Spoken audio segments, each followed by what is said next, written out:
So excited to be with everyone today.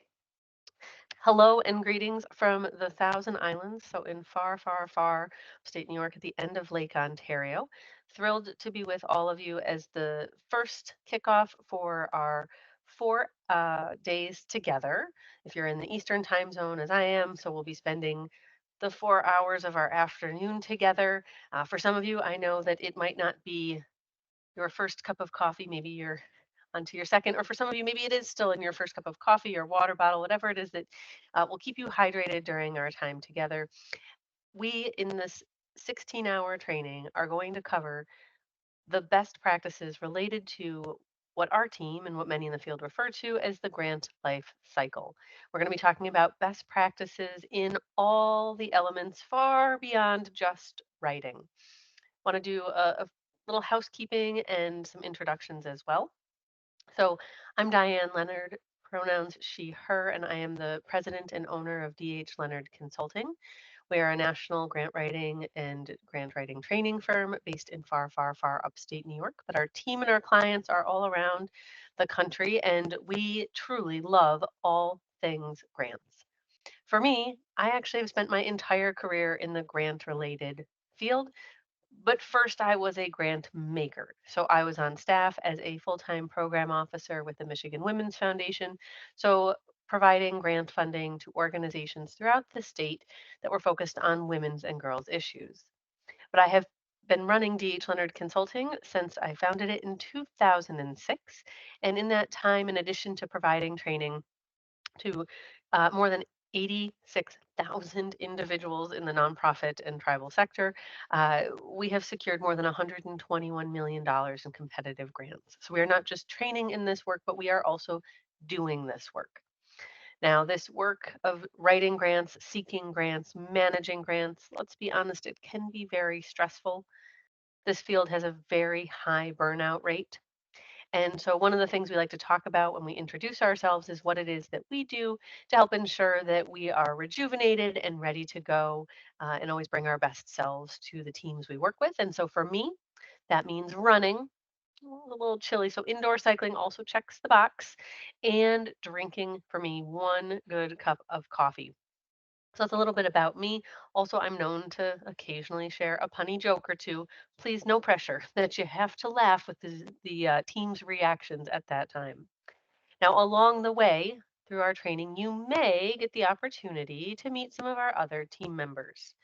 So along the way, our team members, they help produce all of the resources that you see in this training.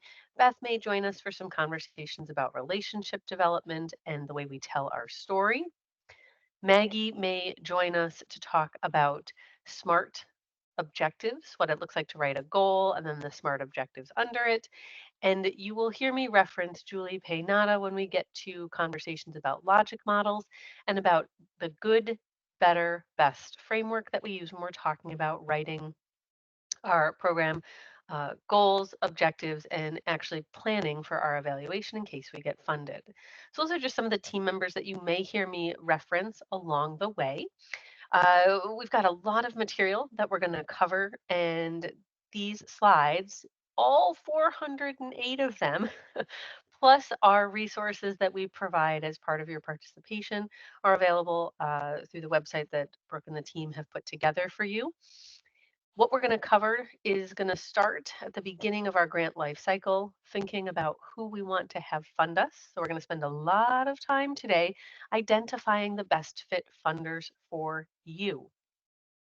We'll then start to think about our relationship building, how we make connections to grant makers, how we ask questions, how we get answers to our questions, so that we can begin to move into thinking about our program design, our project design, and how we might put that forward in the most competitive way for our grant makers.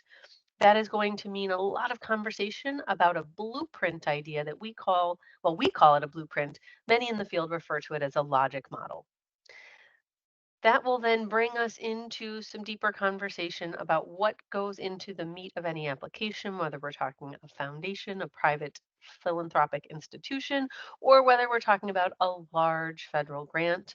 So we'll talk about what goes into those writing elements, what makes them competitive and compelling. Mentioned that we'll be talking about some storytelling. We'll be looking at storytelling across the different types of elements that we see in our grant applications. We will be talking about grant budgets.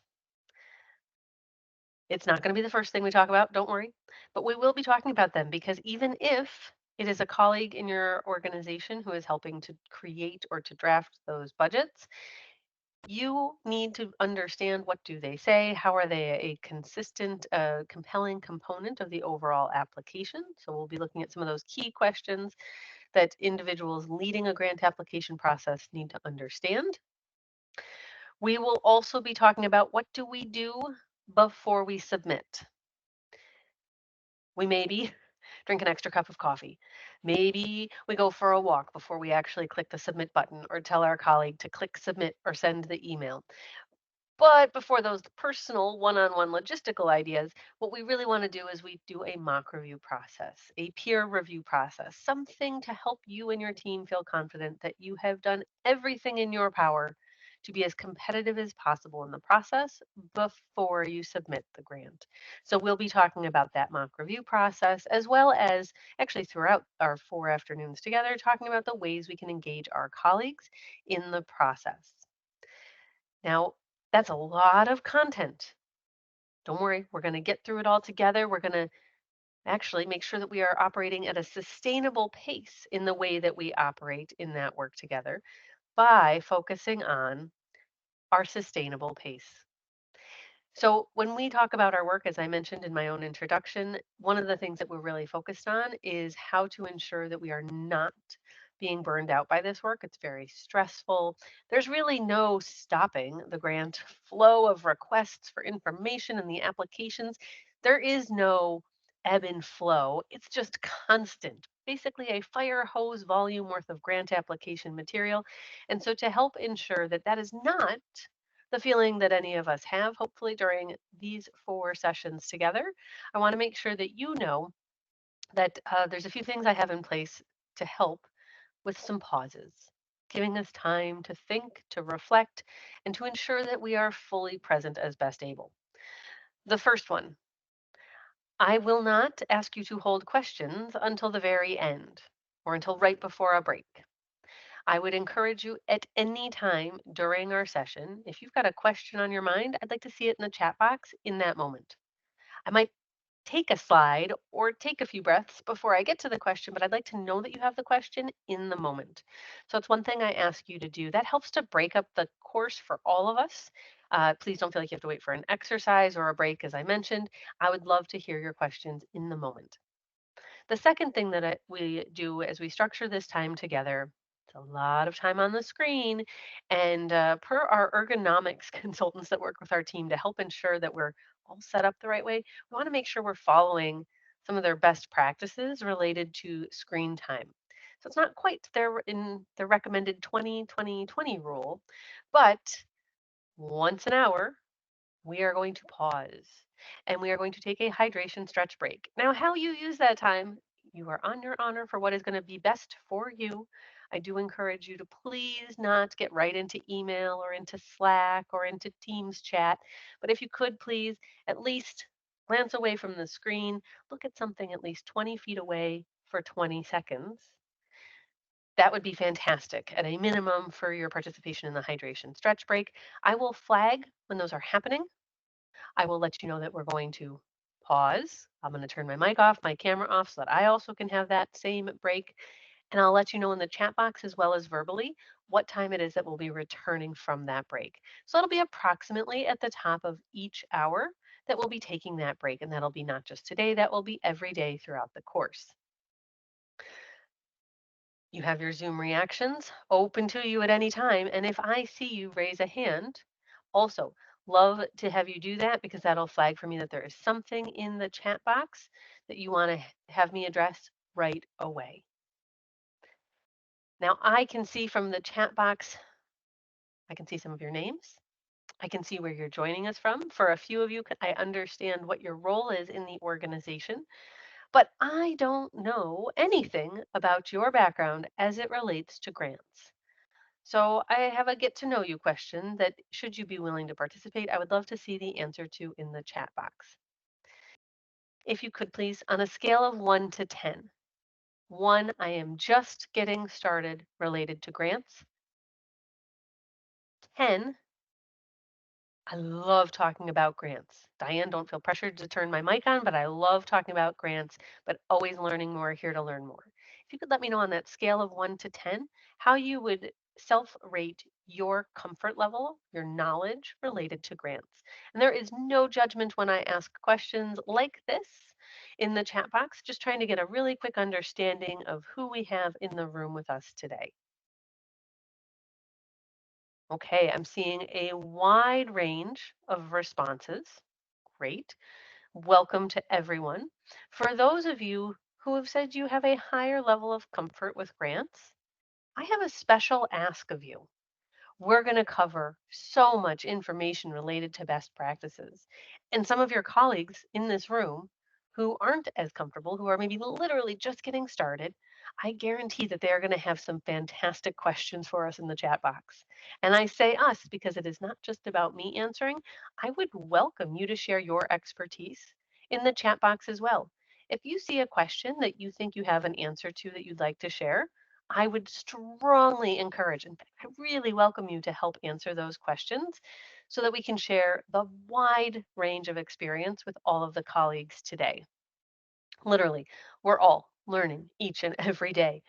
Our team is made up of certified grant professionals through the Grant Professional Certification Institute, and there is not a day that goes by that we don't each learn something new because funders are always changing the way they operate, what their priorities might be. AI, artificial intelligence, is changing the name of the game each and every day in our field. The new tools that are coming out related to our research always changing. So it really truly does take all of us to ensure that we are on our absolute best in terms of the practices that are going to help with our grant writing. If you have any questions about the logistics that I've just outlined or kind of my framing for how I would like us to operate together in this room over the next 4 days, please do let me know in the chat box. One of the other things that I bring to the training is trying to ensure that I repeat myself, not word for word, no one needs that, but to summarize some of our key points and also to pause, to ask questions of you, to check in on your understanding. Maybe it is sometimes an excuse for me to grab a sip of tea, like now. But other times it really is because I want to give you a moment. I know it takes a moment to type questions into that chat box, but I am here to ensure that we do everything we can in these 4 days together so that we can minimize your stress related to grants. I will also flag one other element. We will have a special drawing later on in this class for one of our Don't Let Grants Stress You Out little swag packs that our team gives away. That's our tagline, don't let grants stress you out. So for your participation throughout these 4 days, I want to let you know that that is something that we'll be making available.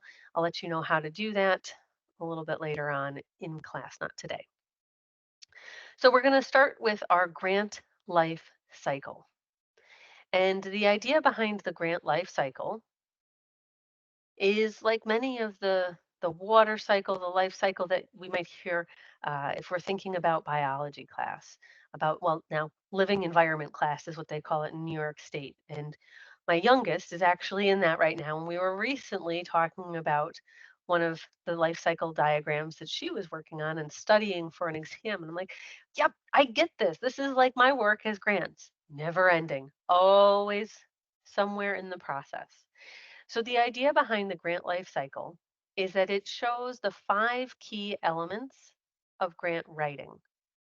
And whether we are talking about foundation funding, whether we're talking about city, county, state, or federal government funding, all 5 elements represent the best practices that we need to ensure we as individuals and we as an organization are taking into account so that we are as competitive as possible in the process. I'd like to walk you through how we read this life cycle. And we're going to look at this image, walk our way through it as if we were looking at a clock. We're going to start at that 12 o'clock position. And at the 12 o'clock position, we see readiness. Readiness is industry jargon for competitiveness. Are we technically eligible? Are we able to? Could we secure funding from a particular type of grant maker? Is our organization ready to receive grant funding? Now, the funny joke about readiness is of course we are ready to receive grant. We want the grant money. We have a bank account that is ready to receive grant money, but that is not what the grant readiness means. Are we able to? Are we registered appropriately with the federal government so we could get federal funds?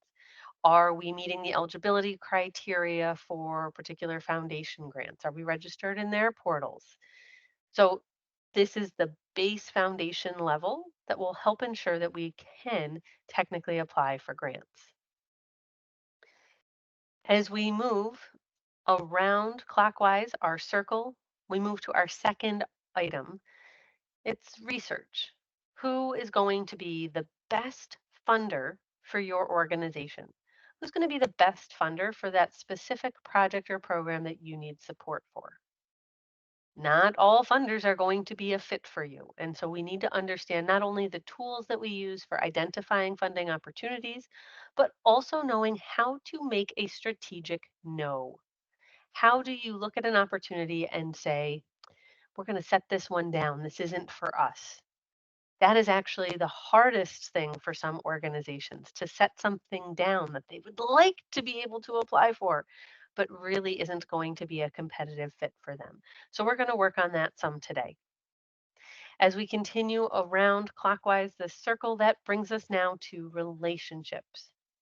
Relationships are often overlooked. And why do I say that they are often overlooked? It's not that organizations are discounting the fact that these are an important best practice, but not all grant makers feel like they're available. Some say you cannot contact them. And can't we just write it anyway? We'll talk to them after we write it. So this is the most often overlooked element of the grant life cycle. We're going to talk about it, help you potentially feel more comfortable. Also, talk later on about how this is not just on your shoulders, but on the teams as a whole. So, we'll be looking at that. When we think about relationships and research, when combined, what that does is actually make it so that our writing, that fourth element as we're moving our way around this grant life cycle circle, the relationships and the research work that we have done. This is like our homework, it's our due diligence, and it's helping us to ensure that our writing will be as competitive as possible. Now, you might notice that writing is capitalized in an incorrect way. We capitalize the R in writing. And the reason we do that was not just to stress out my small children when they were little, but so that we can, instead of saying, well, what are those five elements of the life cycle? Now we have a quick way to remember there are five R's in our life cycle, so we can make sure that we never miss any of them. Now, writing, while equally represented in terms of proportion in this image, writing does indeed take up the vast majority of our time. But assuming that we used our research work and our relationship outreach in order to inform and customize our writing, what that means is that we have done everything so well, we will get the grant. In which case, before you even worry about that fifth R, I want you to celebrate. Now, our team uses this little yellow dingy bell for celebration. It's up to you for how you want to celebrate grant awards. You could have office morning bagels. You could go out to lunch. You could have a little off camera dance party, whatever works for your team for celebrating. But I want you to celebrate before you worry about this fifth element. In fact, I'm wondering how many of you have received a grant award before for something you have been a part of writing. Go ahead and let me know in the chat box why for yes and for no. Could you let me know if you've ever been on the receiving end? You have received a grant for work that you and your team are doing. Yes. All right. I'm seeing some Y's coming into the chat box.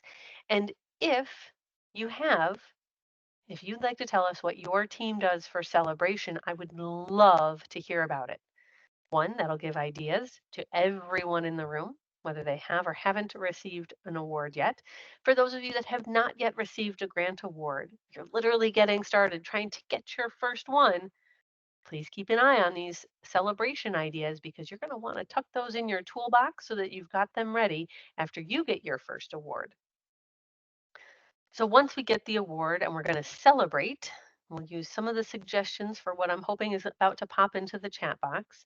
Like I said, anything from that yellow dingy bell that our team uses through something bigger, team lunch, team celebration in the office. We now need to move on to reporting. This might be referred to as grant management and some of the best practice work that you do. Again, we want to have it have that R so that it's easy for us to remember our 5 Rs. The reporting is so that we can stay in good standing, so that we're being a great grantee and that we could potentially start all over again in our life cycle with that specific grant maker.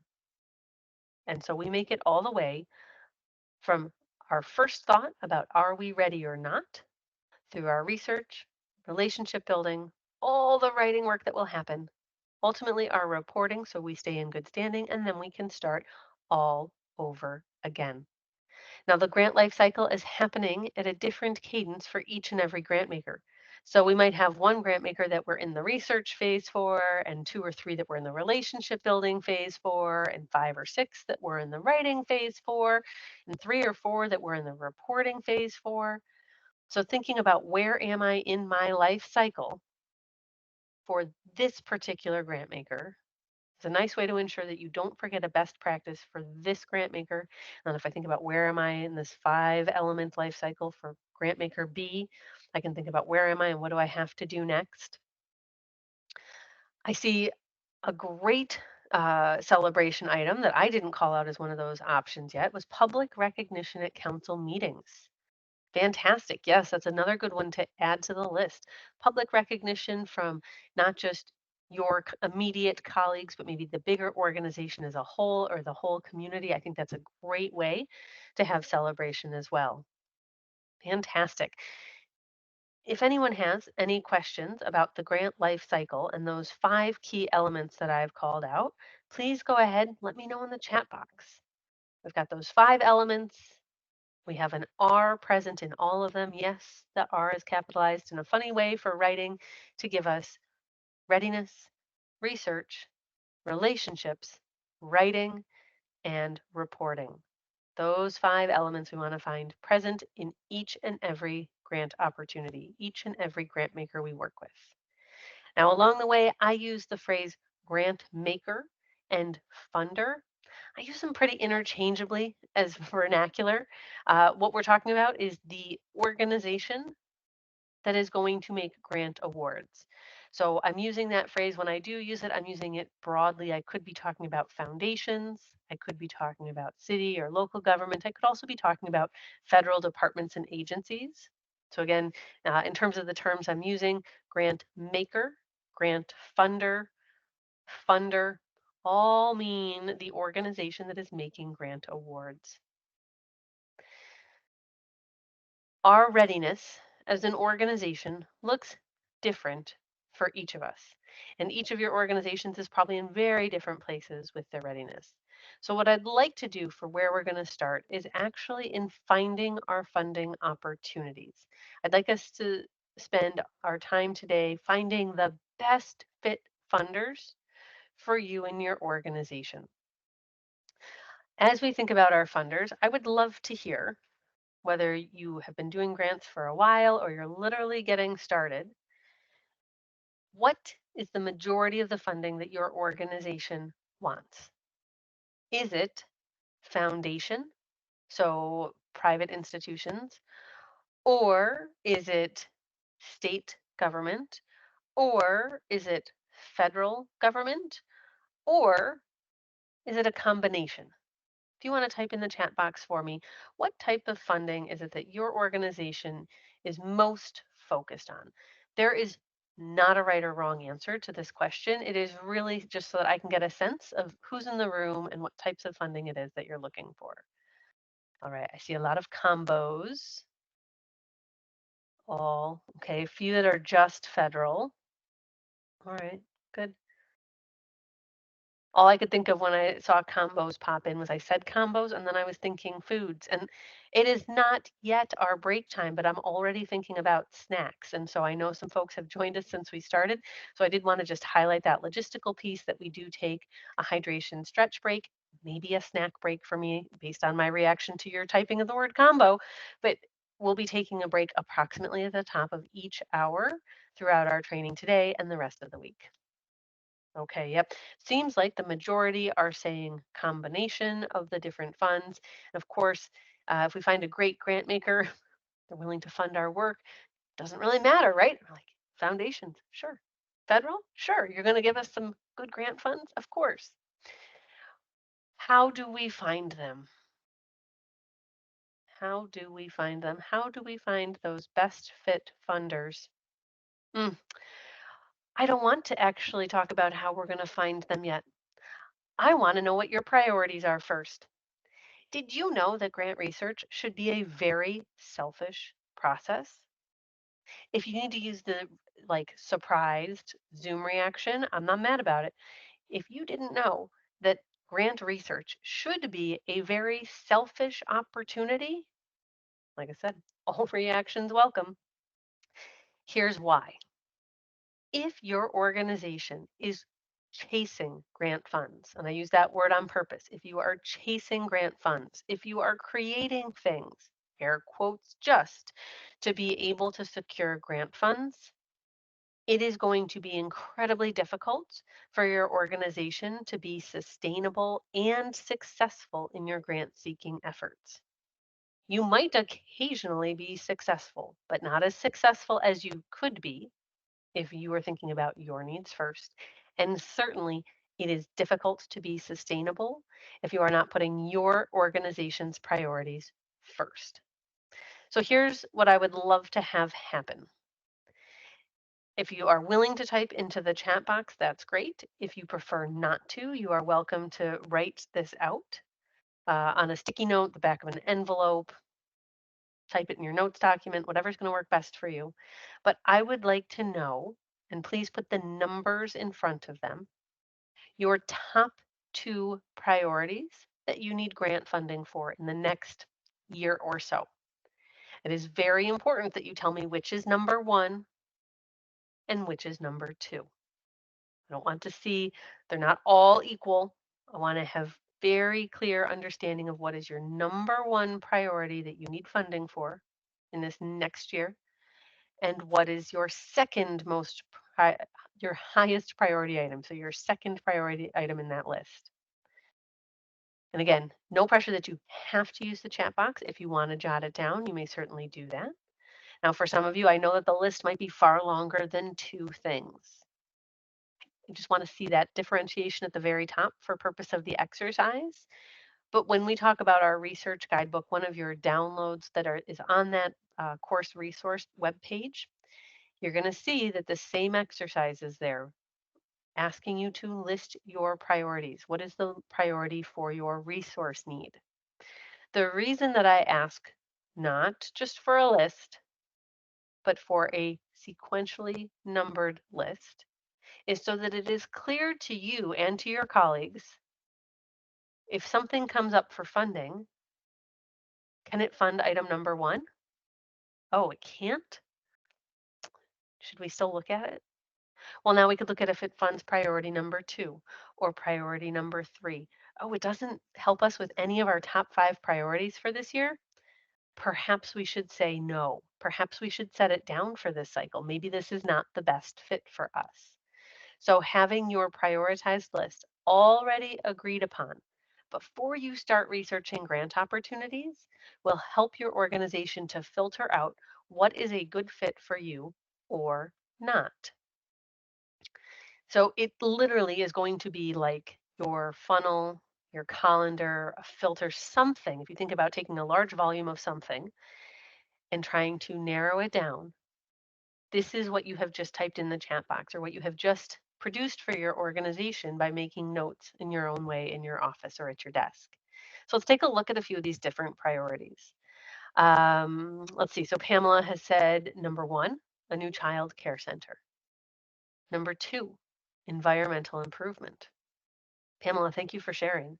Those are two very different resource needs, aren't they? It's unlikely that a grant maker is going to want to focus on both of those. So you're unlikely to have to choose. Does this funder go to priority one or priority two? But now you have an order. If I only had so much time this month to work on grants, what should I write first? I should write for the new child care center. Let's look at someone else's example here. So Noel said, youth programs number one, elders number two. Now, in this example, it is more likely that you might come across a granting opportunity, might find a grant maker who's willing to fund both youth programs and elders programs. How would we decide which one to put forward? Which one would we talk about during our outreach, during our relationship building?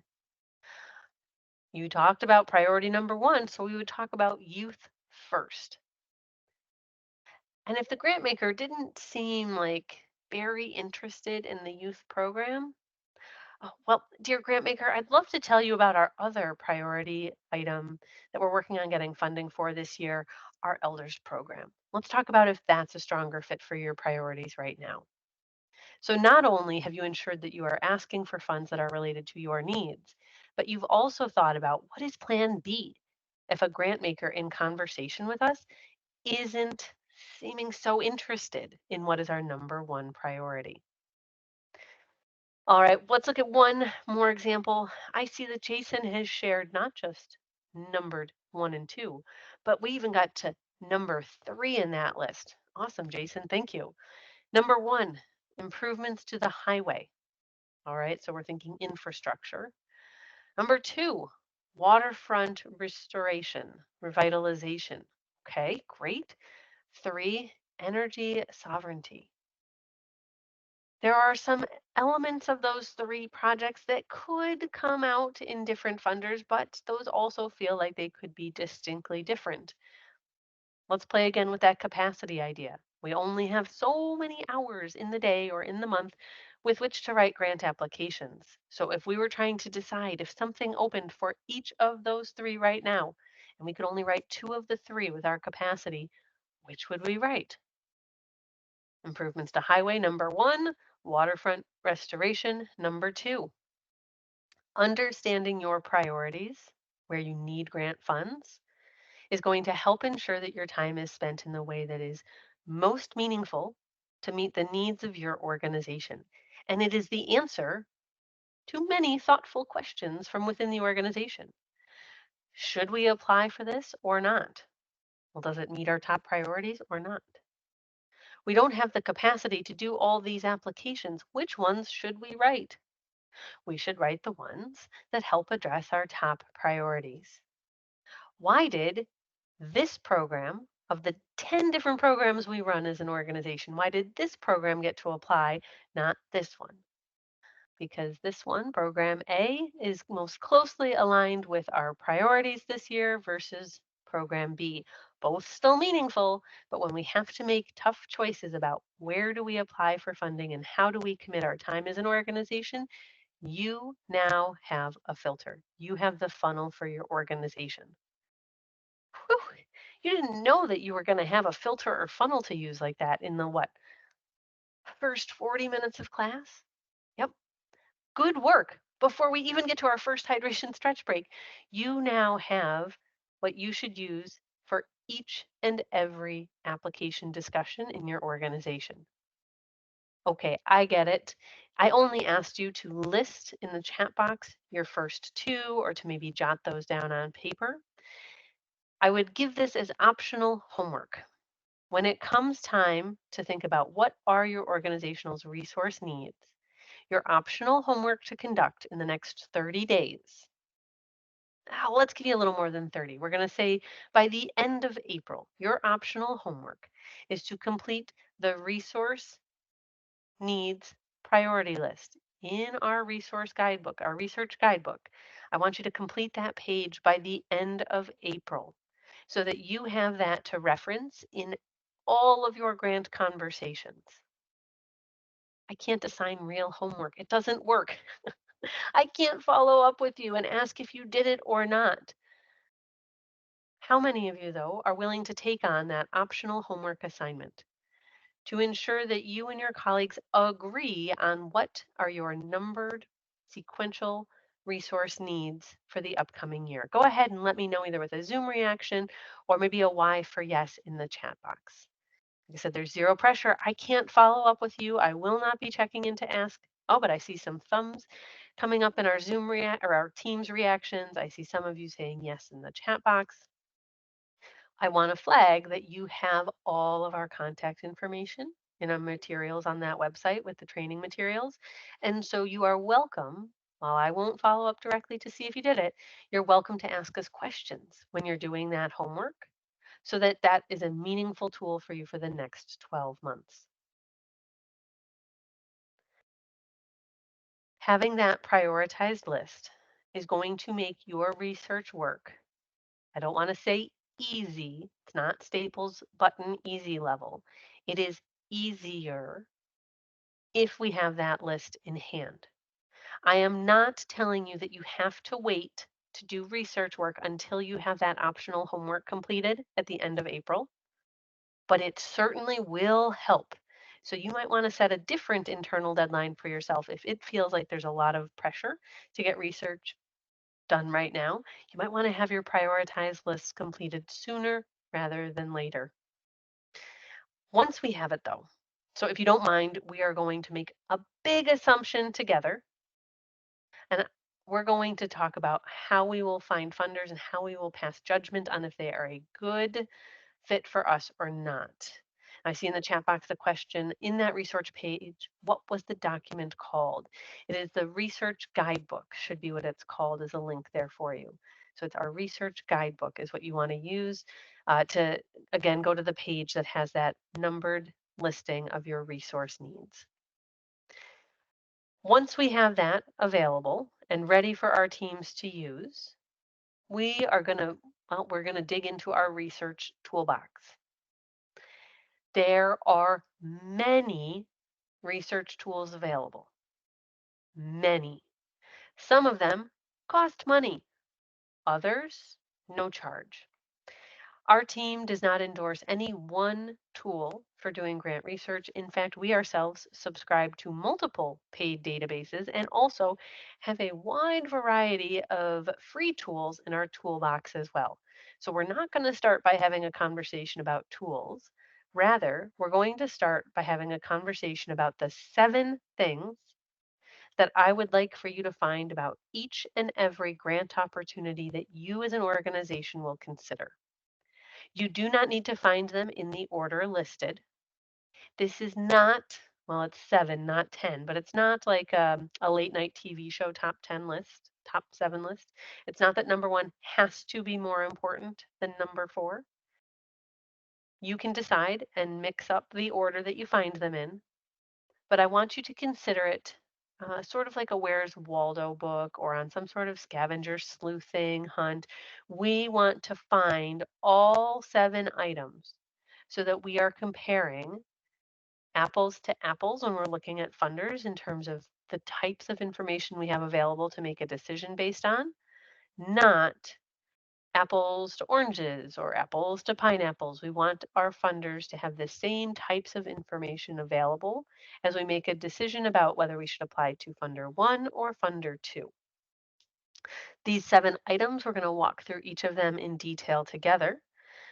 We're going to start with mission and we'll go all the way through public voice. But as I said, you are welcome to prioritize these 7 items in a different way. You can find them in whatever order you happen upon them in your research travels. But at the end, I want to ensure that you have all 7 available to you when you make a decision about a funder. So our first is the mission, the interest area, the priority area, the focus area of the grant maker. Now, we are here as part of the Native Learning Center. We are here working with tribal organizations. That in itself could be what you use for mission alignment. However, there are also many other keywords that you might choose to use based on the types of projects or programs that you are looking for funding for. I saw some of those words in your descriptions of your top priority items that you're looking for funding for. Energy, youth, elders, child care, highway. Those are things that are going to help you align with what types of programs or projects do grant makers want to support. So if you were to open up a search tool right now, what is the number one keyword that you would want to use? Could you type that into the chat box for me? What would be the keyword that you would want to find a perfect match for? We have more than 75 people live on the line right now. It is okay if we get 75 different answers in the chat box. Of course, chat box participation is always optional. If it does not serve you for your engagement in today's training, certainly don't feel pressured. But for as many of you as would like to, I'd love to see what would be the mission word for alignment that you would put into a search tool right now. Recycling, financial wellness, transportation, radio, behavioral health, childcare. Oh, we did get two of the same. I see housing in two spots, three spots. Business of arts, fisheries, recreational, more. Oh, housing does seem to be the big winner today. I've seen that now more than once in the chat box. Okay. Wetlands, construction, cultural, digital literacy. Great. Great, great, great. That could be how you start to filter out some of the results. You certainly are not going to want to read all of the thousands and thousands of results that are available in these different search tools. So understanding what your criteria can be to start to minimize your results is really helpful. This is probably a really good spot for me to talk about. I call it the coffee cup rule. Now, granted, this coffee cup that I have at my desk today is one of my largest in my collection. It takes a long time for me to drink all of the tea or all of the coffee that's in it. We could call it a beverage at the desk rule. Could be a water bottle instead. Maybe it's a seltzer can. I want you to think about how you can apply these different criteria so that you can read the results before you feel like it's time to get up and refill the beverage at the desk. Again, whether it was coffee, tea, water, seltzer, doesn't matter. And so, one of the first things that might help you start to shrink your results are your keywords. You don't want to see, let's see, so uh, Kevin wants to find housing. One of the many folks that we saw say housing. Kevin doesn't want to read about cultural resources. That's what Lance wants. So our keywords help to first take away some of the noise that is not related to our priority. The reason I mentioned the fact that we're here today as part of the Native Learning Center, as part of helping to support tribal organizations with their grant seeking, is that that is a second unique thing that would potentially, in any search tool, start to minimize your results, start to shrink them in a way that helps you to meet that coffee cup or that beverage at the desk rule, to reduce your results because you might be listed as a specific technical eligibility criteria that we'll look at in the government portals, but also in terms of a focus area, that might also be something that would help to bring your results within that beverage at the desk rule. All right, so you've thought about your mission. Let's think about our next criteria. What will help us to sort through our funding results? The second is whether or not the grant maker is willing to accept unsolicited proposals.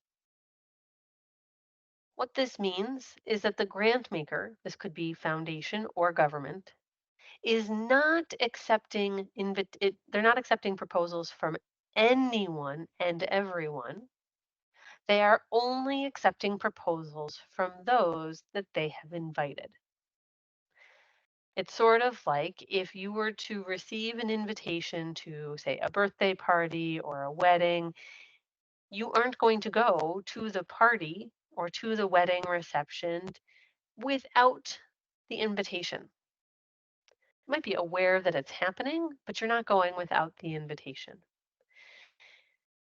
The funders that have limited capacity, that don't want to learn about new groups, don't want to fund new groups, they only will fund those that they have invited. At the government level, what we see is that it will say notice of intent to award. That means that that government agency, they're not inviting us to apply. They don't want to hear from all of us. They only are going to receive an invitation or a proposal from those that they have invited.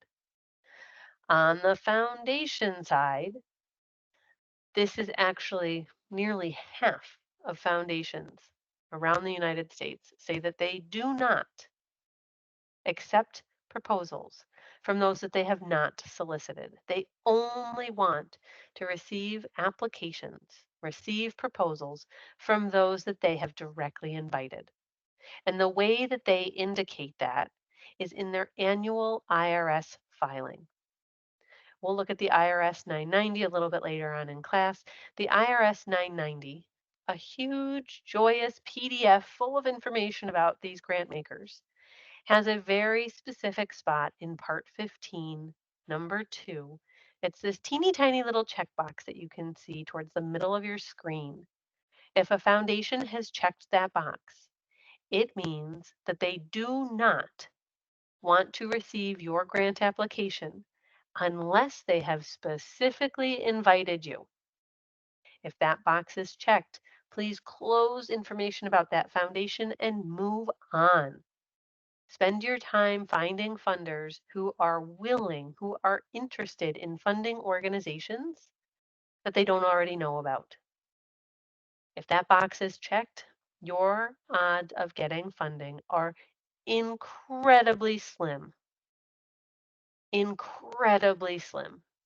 So that is not where we want you spending your organization's time. Well, now we've covered 2 of our 7 items. Let's look at number 3. Could you please let me know where within the United States you are based? Could you please go ahead in the chat box and let me know where in the United States it is that you are based? I'm in far, far upstate New York in the Thousand Islands. Very rural part of the state. I see California, Louisiana, Montana, Virginia, Oklahoma. I should have done this like in the sing-songy way to do the capitals in the states. New Mexico, Washington, California, Alaska. Oh, wow. What a fantastic representation of so many different beautiful communities. Wonderful. Okay. So I'm going to take a look at a few of you here. So let's see. Contessa is in Central Virginia. If a funder says that they fund in West Virginia, the state, but Contessa is in Central Virginia of the state of Virginia, is that funder a geographic fit? No. The funder said they only fund in West Virginia. Contessa, while nearby, kind of close in the big scheme of things, not a fit. Let's see, who else do we have? Oh, somebody else from the North Country in New York. Oh, maybe like up by like the St. Regis tribe, maybe up there, St. Lawrence County. I was waving in that direction. Wonderful. We've got, oh, Southampton, New York. Candace. All right. So, and oh, I see a Long Island. Okay. Yep. So let's pick on New York for a moment, if you don't mind. I'm in far, far, far upstate New York in Jefferson County. We call it lovingly a funding desert. There are 4 or 5 foundations that are based right here. There's a few donor advised funds, but literally only a handful of foundations that are right here. If I'm doing my research work and I see that a funder says they fund in New York, I get really excited. All right, they're going to fund in New York. Where do they mean? They usually mean downstate. They might mean the five boroughs. They might mean New York City specifically. They might be willing to include Long Island. They might include Westchester. They might be talking Albany or Syracuse in central New York. They might be talking Buffalo, Niagara Falls area. Grew up in Buffalo. Amazing community full of fantastic foundations. But if they fund in Buffalo and that's where they say they fund, they're not funding all the way here in my part of far, far upstate. So just because they say they fund in your state doesn't mean they fund where you are and the work that you're doing. Now, why do I make such a big deal out of this? Let's do one more. And in fact, uh, I saw somebody said they were from Idaho. Yep, I see Linda has joined us from Idaho. If we're looking at the map on the screen, this is a geographical map showing where funding has gone for one specific funder. And actually we have an organization we work with in Idaho. Love it. Love to actually know a lot about Boise in particular. But if you're looking at this map, the lightest shading is in Idaho and South Carolina.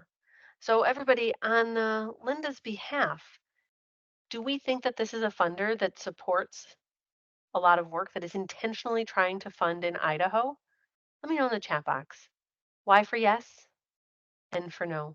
Do we think that this grant maker would be a good fit? Do we think that they are intentionally trying to fund a lot in Idaho? And if there was somebody here in South Carolina, well, same answer would go for you too, I think. Oh, look. All right, gold stars, folks. You said no. Now, why do I make such a big deal out of this? Second time I've asked that theoretical question for you to ponder. The reason that I make such a big deal out of geographic restriction for grant makers is that it is one of the top easy reasons that funders say no. Think about it. If you apply from a location that is not where the grant maker is choosing to, where they want to give their money, where they want to see their investment made, it is easy for them to say no. We don't fund in upstate New York, put them in the no pile. We don't fund in Idaho, put them in the no pile. They aren't passing any judgment on the quality of work that you do. They're not passing any judgment on how awesome your organization is. In fact, they've probably barely read your materials. They are making a fast choice based just on where you are based and where you do the work. So making sure that you are located where the funder wants to make a grant award should be a top priority for you. I know I said all 7 items are important. I need you to find all 7.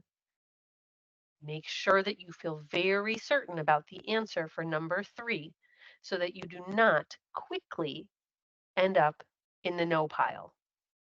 Funders are faced with a stack of proposals for each and every process they release. Where they're receiving applications, there will always be a stack of proposals, far more than they are able to fund. Don't make it easy for them to say no. Make sure that you are asking for them to fund in a community, in a region, in a state where they are willing to fund. Whew. Well, after the geographic restriction, I think that's probably a good spot for us to do our first hydration stretch pause. We have 4 more items left on our list. For us to get through it, I think it's time. Hydration stretch. We are at 2:01 Eastern. I'll type it into the chat box as well. We will return from break at 2:06 Eastern and continue on with our list for research.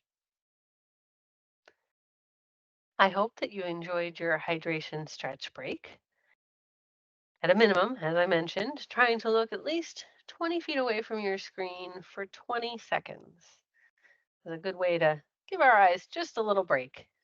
Why do I like to say that so much? Because working with a team of writers, we spend our whole day on the screen and writing, and we know that that is not good for our eyes. So thanks for hearing me out again about the 20/20 rule, and I do hope that in whatever way you chose to make the most of your 5 minutes for hydration stretch, that it helped so that we could come back in and continue our conversation about the 7 items that we want to find about each and every grant maker.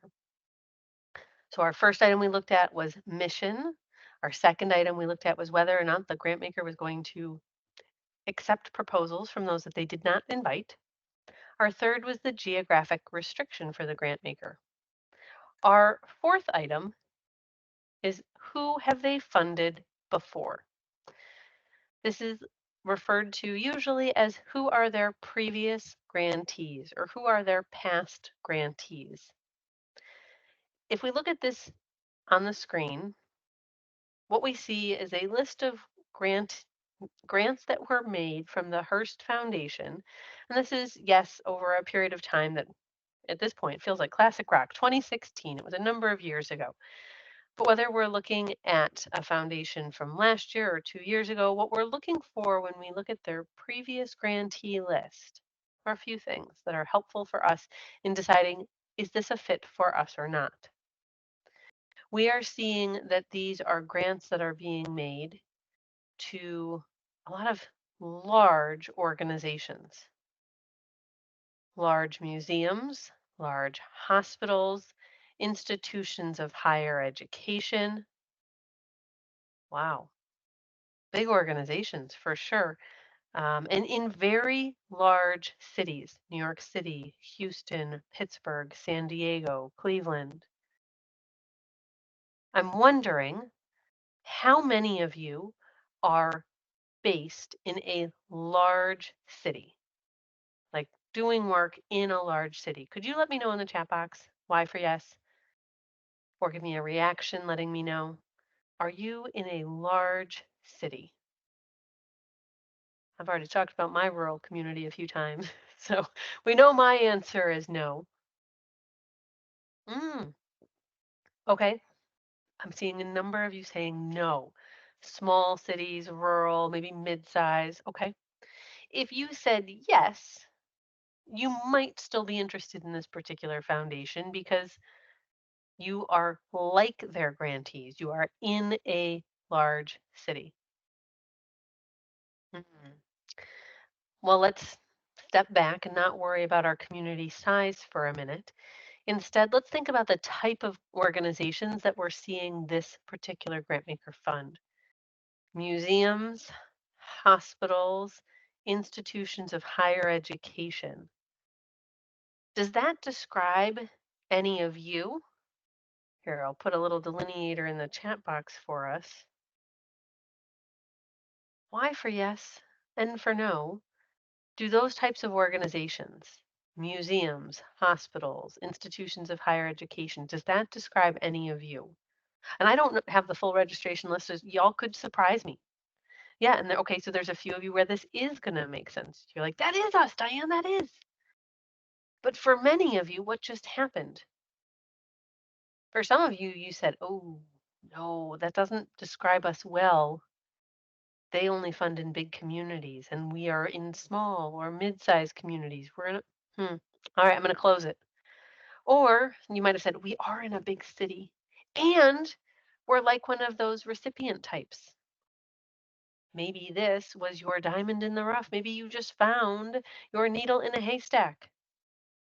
But understanding who they are funding, not by name, but by type of organization, and understanding where they fund.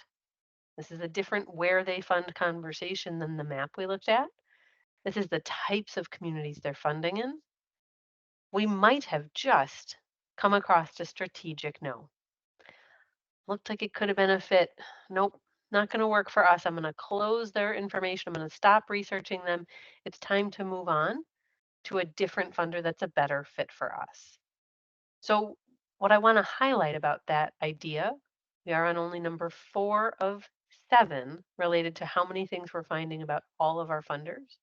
If we are going through gathering our materials, trying to find all 7, and we find a spot that is not a fit, maybe it was back on number 2 in terms of whether they accepted applications, whether they invited you or not.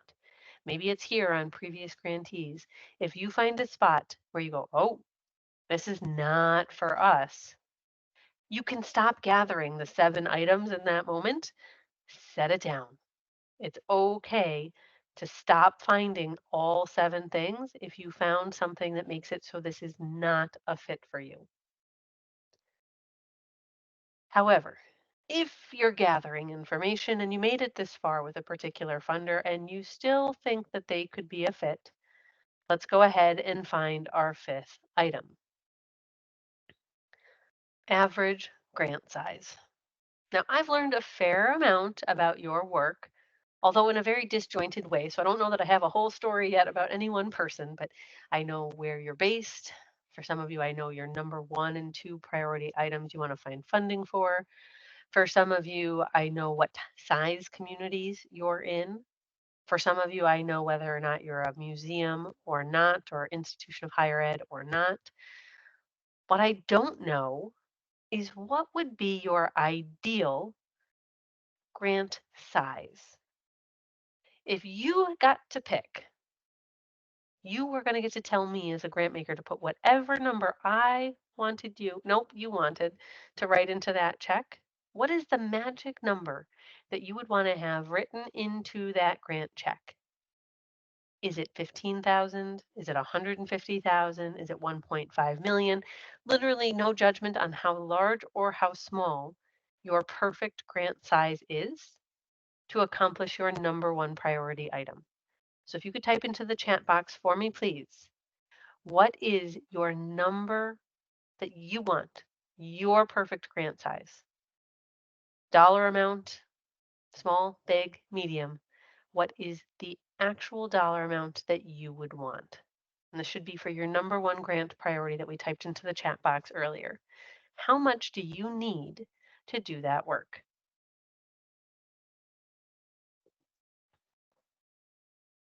All right, we've got some numbers rolling in, and already I can see a wide variation in terms of how many zeros there might be. I see we've got 100,000, 750,000, 250,000, 5 million, 6 million, 3 million, 20 million. Wide variation in terms of the number of zeros. And that's great. The reason that I ask you, what is your number? Oh, there's another 100,000 coming in for another tally. Each of you, depending on your priorities, depending on your projects or programs, has a number that's important. And we need to make sure that the funders we are approaching are right sized for our needs. So, for example, if we are looking at a foundation that has a total asset size of $303 million and change at the time of that screenshot, what did that mean? It meant that with their required payout, they were making a total of 15 million in grant awards. Well, it is unlikely that they are going to give all of that money to just one person, just one organization, I should say. So, Elena, I'm sorry, at $20 million, this funder wouldn't be big enough for you. Let's see though. On the other hand, oh, Genevieve, 1.4 million. That might actually make sense. Maybe they're going to go ahead and make 10 to 20 grants in the course of a year in order to make their payout. Could be the case, could be right size for that. I see Melanie and Angie said 1.5 was kind of on their low side for their range, so might be a good fit there. Now, on the other hand, let's see, Janelle said 100,000 and Jessica said 100,000. Just some real quick calculations there. They're going to have to make a lot of $100,000 grants in order to reach their required payout. That might actually be too small for them. Isn't it right? It's kind of like we're reading the Goldilocks and the Three Bears story is what it feels like right now. There's too big. So if we know that they're only going to make about 15, 16 million in grants, we're not going to come at them for $20 million in our ask because that's too big. If we know that they're going to make about 15 or 16 million in grants, well, $100,000 might be our right number. That might be too small for them. But that 500,000, 750,000, $1 million, right, that might be in the sweet spot of what they want to fund. So when we're looking at their average grant size, we want to think about what is close to what we want to ask for. Now, some of the tools will produce a bar graph or different charts telling us of all the grants they made. Most of them are here or there. They'll like show you how many in which category. And so if we have a representation that lets us produce some sort of bar graph, something that shows us the lowest and something that shows us the highest, and then kind of like here's where their middle spot is, I encourage you, if you are looking for the lowest or you're looking for the highest that they ever make, that's not a good fit for you. You're outliers to what is the perfect type of grant for them to make. So it's important to recognize what is their low and what is their high, because if we want to be their low or we want to be their high, that is not a fit. We might want to go look for a different grant maker. But if we are in that average spot, in that sweet spot for where they're making a lot of grants, then I would probably want to continue. Our sixth item, this one takes some sleuthing. Not all funders are incredibly transparent about where and how you can talk with them. But we want to look for a communication preference or capacity from each and every grant maker that we consider. And the reason goes back to our grant life cycle that we started the class with. In our grant life cycle, we are looking at first, readiness, second, research, third, relationships, communicating with a grant maker. And so we would want to find, can we talk to them or not, so that we can be prepared for our relationship outreach.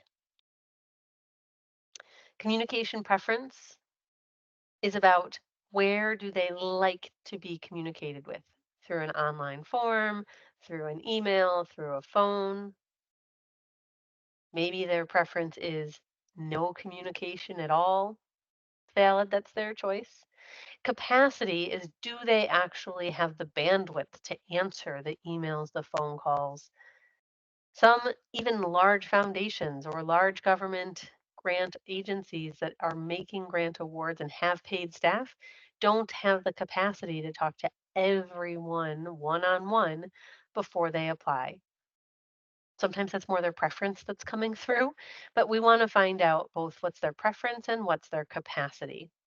We're going to actually walk through some funder websites and let you play with this just a little bit later on.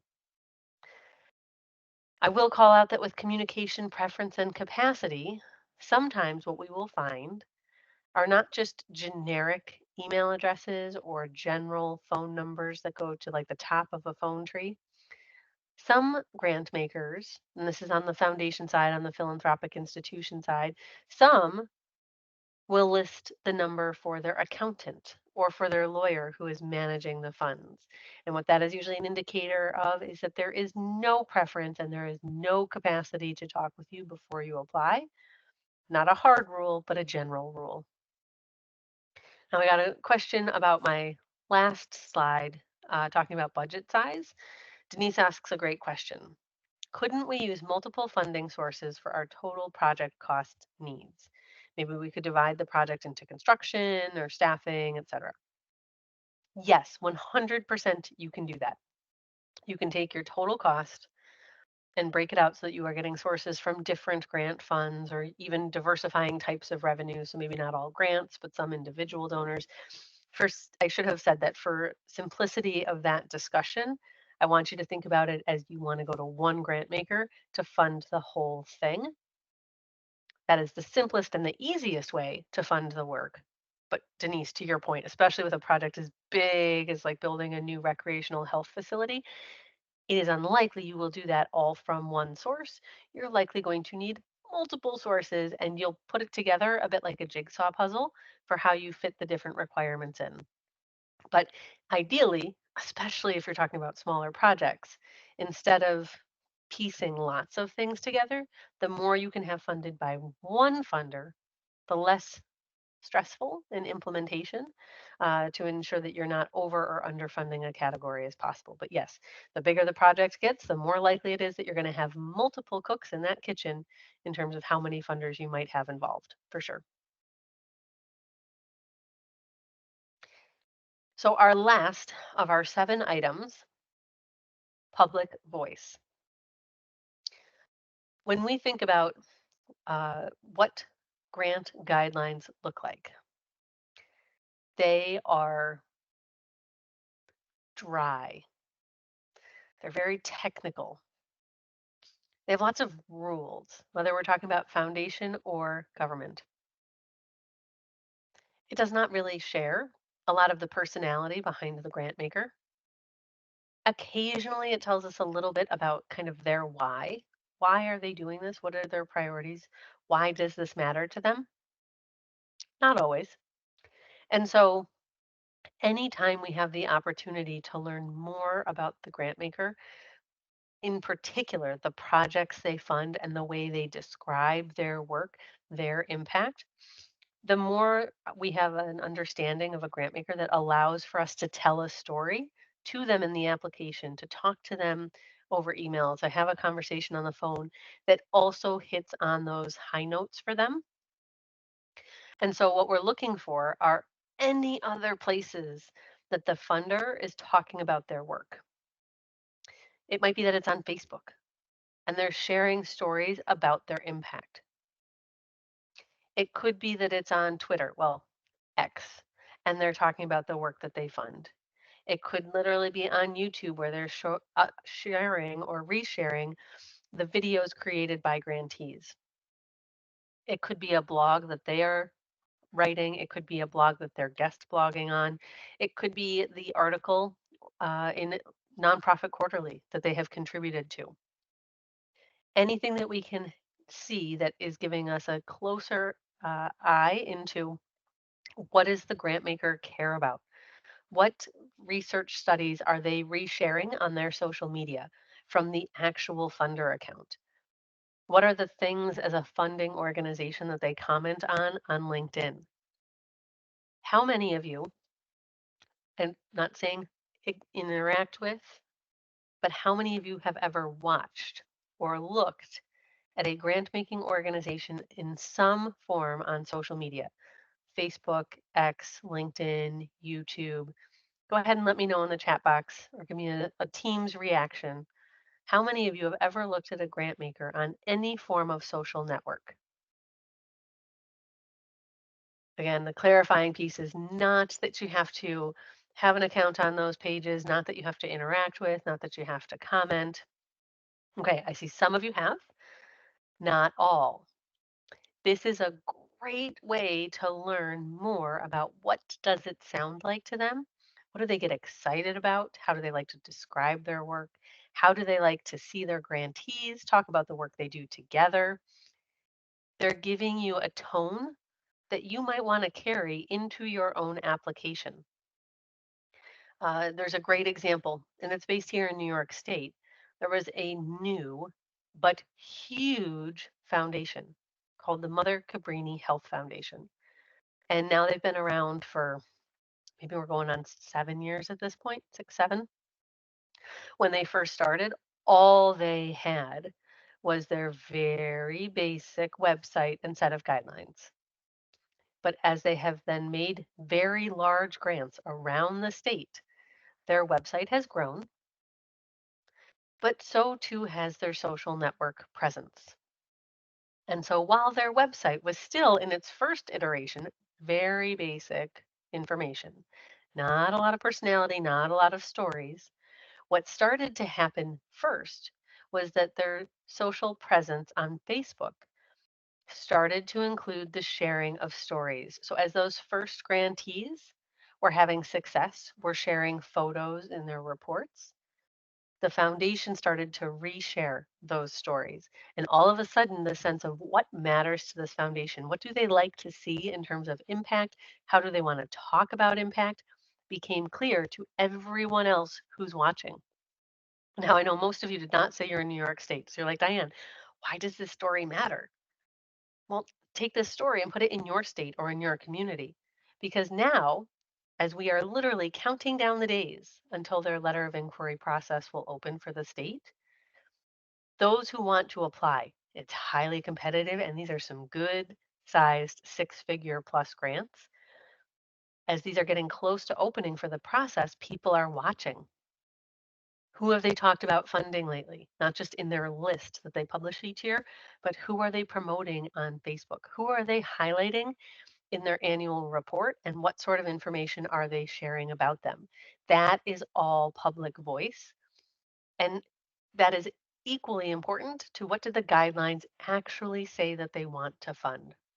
It gives us a sense of the personality of the funder itself, not the person who's the funder, but the funder as an entity. It gives us a sense of their personality. So we've got 7 items that we want to find about each and every funder. If you have any questions about any of those 7, by all means, you are welcome. I'm asking you a lot of questions in the chat box, but you can ask them of me too. I know we just got one about the piecing together of different funder opportunities, but if you have any questions about these 7 items, by all means, please do let me know here in the chat box. Now, how are we going to use tools to find this information? I mentioned as we started this section that our team does not endorse any one tool, and that is true. There are many fantastic tools. Grant Station is one that is available at no cost to members of the Grant Professionals Association. Instrumental is one that is rather new. That's a great tool because you can pay for it for just 1 month. Actually, first you can get a 14-day free trial. And then you can get it at just a subscription for a month instead of committing for a whole year.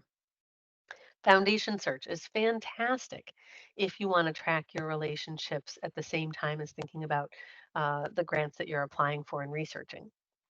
The one I'm highlighting today, though, is the Funding Information Network. Again, not because it's an endorsement to the tool, the Foundation Directory Online, but because this is the one tool that I know I can put a link to and that there will be locations around the United States where you might be able to go and use it for free. So what is this tool? Why do they have this network?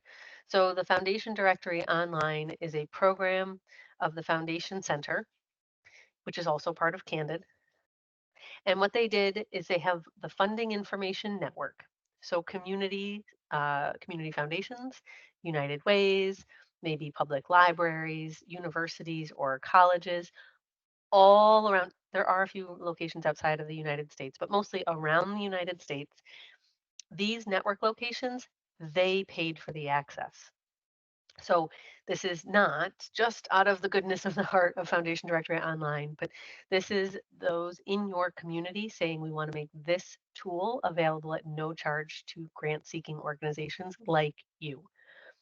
So if you go to the candid.org/find us website, and you put in your zip code, you will find the closest location. Now, in my far, far upstate New York community, I'd have to drive about an hour and a half to get to the site.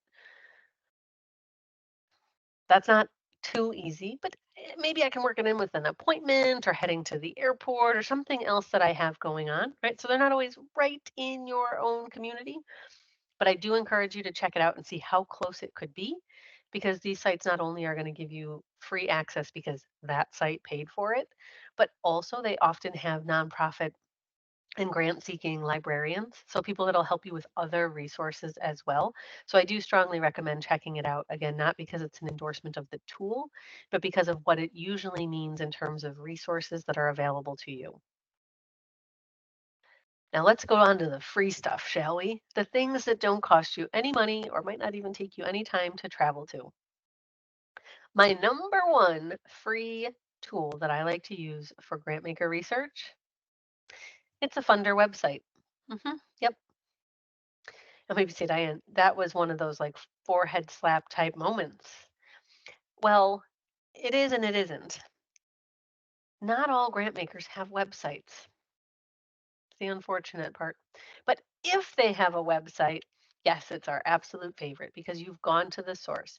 No one has interpreted their materials and summarized it for you in a tool.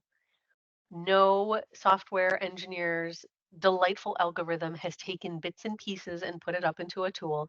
This is the direct source. You know it is as current as the funder wants it to be or can make it be.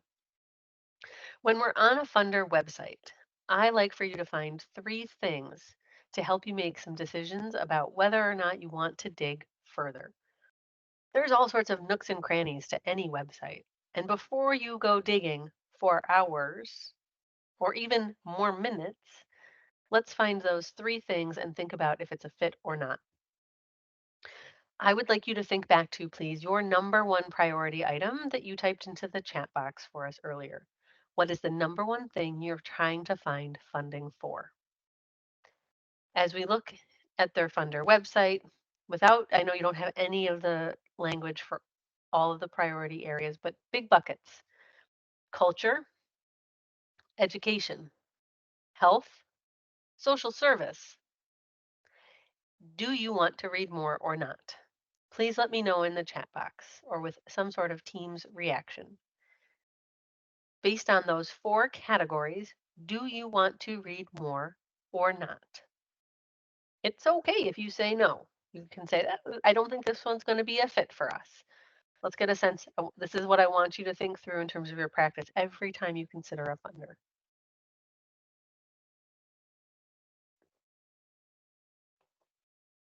All right, a few of you, I did see some no's come through in the chat box. High five. You just made a strategic no. That's hard. Good job. So don't go anywhere though. If you said no, I still want you to think about what this feels like. But in real life, you would close it, you'd move on.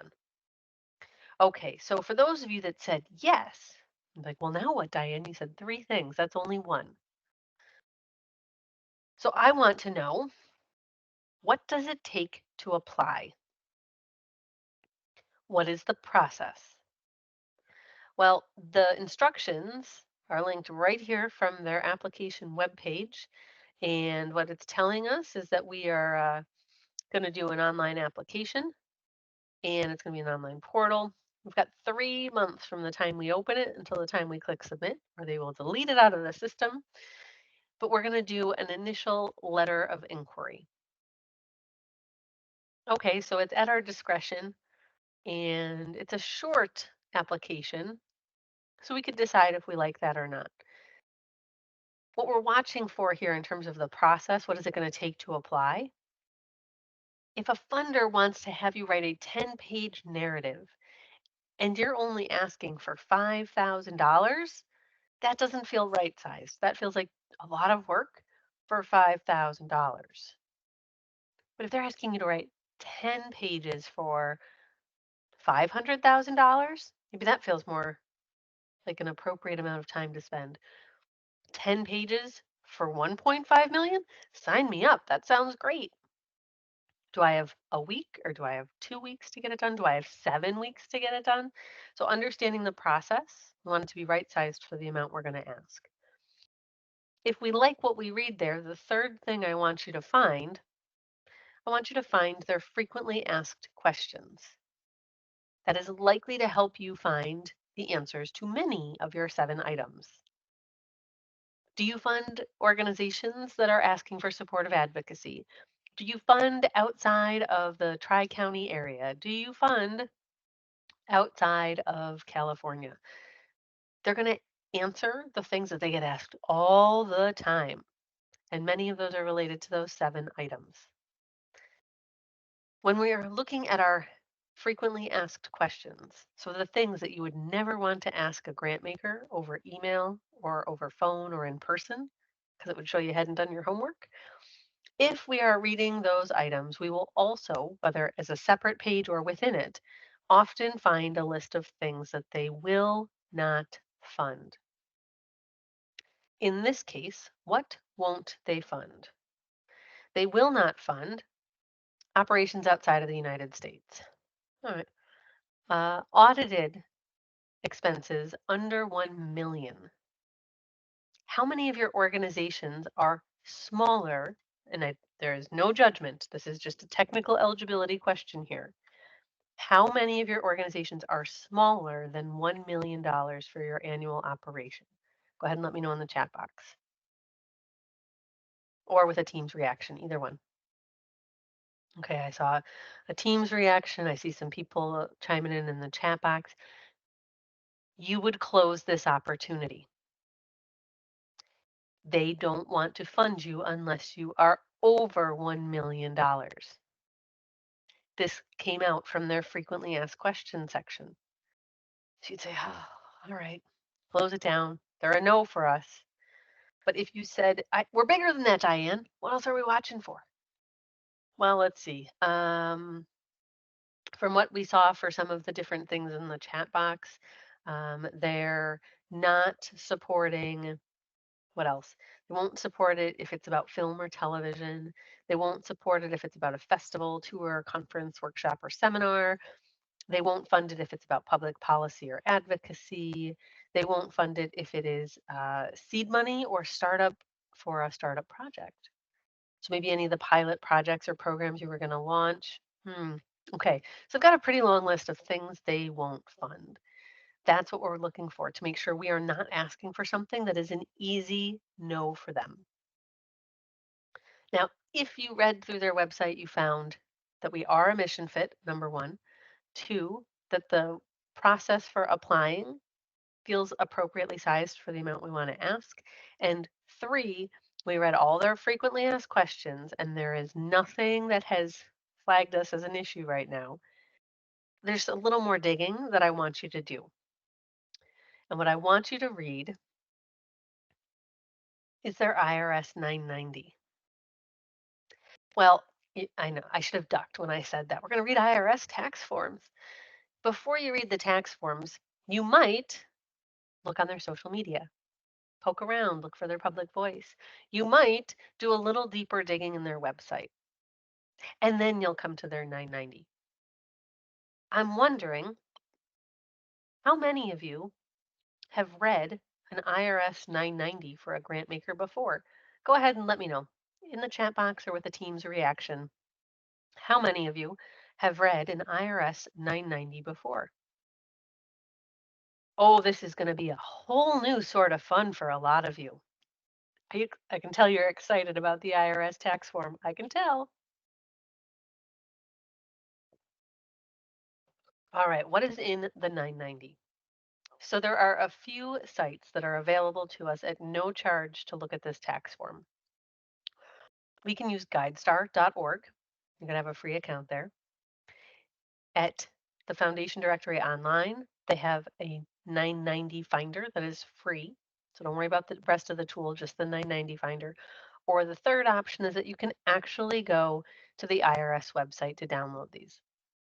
These tax forms, they're big. They're really big. You do not need to read all 86 pages, 92 pages, 117. You do not need to read all of them. What they contain is the transactions related to their investments. So unless you really are enjoying learning about their investment strategy, there's a lot that you get to skip. But just like the funder website, there are three key things that I want you to look for. The first is on the cover page of that 990 filing. It is letter I. It is in the top section of the form. That is going to give you their fair market value of their assets. Remember, their fair market value of the assets is much larger than their small percentage that they are required to distribute each year.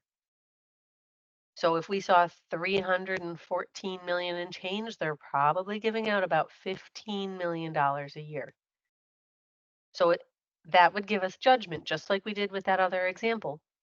Do we think that they're right sized for us or not?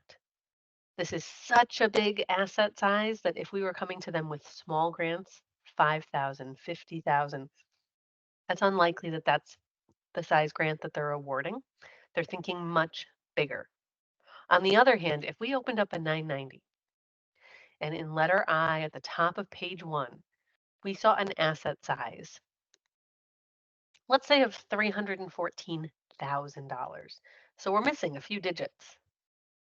They are making very small grants, 1,000, 3,000, meaningful in their own right, but unless that's the perfect size grant for something very small and distinct that you wanted to do, probably not a good fit, especially for the folks that were typing millions into the chat box for your project budget size. You're not going to want to go after those smaller. Think about how many puzzle pieces you would have to fund that work. It'd be like a 1,000-piece puzzle. So we make our first judgment in the 990 form, letter I, asset size. What we're looking for next, if we liked that asset size relative to what we think we want our ask to be, we're going to look for whether or not they will accept our proposal or not. And so we will look to about page 10, part 15, number 2. I want to know whether or not they are willing to fund our application, or do they have to invite us? And so, unlike the example I had when we looked at our 7 items, this box is unchecked. And so we can, in theory, apply. If the box is checked, now granted, IRS filings are always behind, right? This is about what happened before. Could there be a chance that they have changed their process and they are now going to accept applications? Maybe they didn't mean to check it anymore. Unlikely. Very unlikely. Yes, sometimes funders do change their process. Even though it is an outdated form, if it's checked, I'd usually close the record and move on. If it is unchecked, I would continue to read more. I would want to learn more. And so if this box is unchecked, the third thing I want to find in the IRS 990 form should be on the next page, except for that the box in the form is never big enough for like 90% of foundations. So they have to list who did they make grant awards to in this past year and who have they committed future payments to.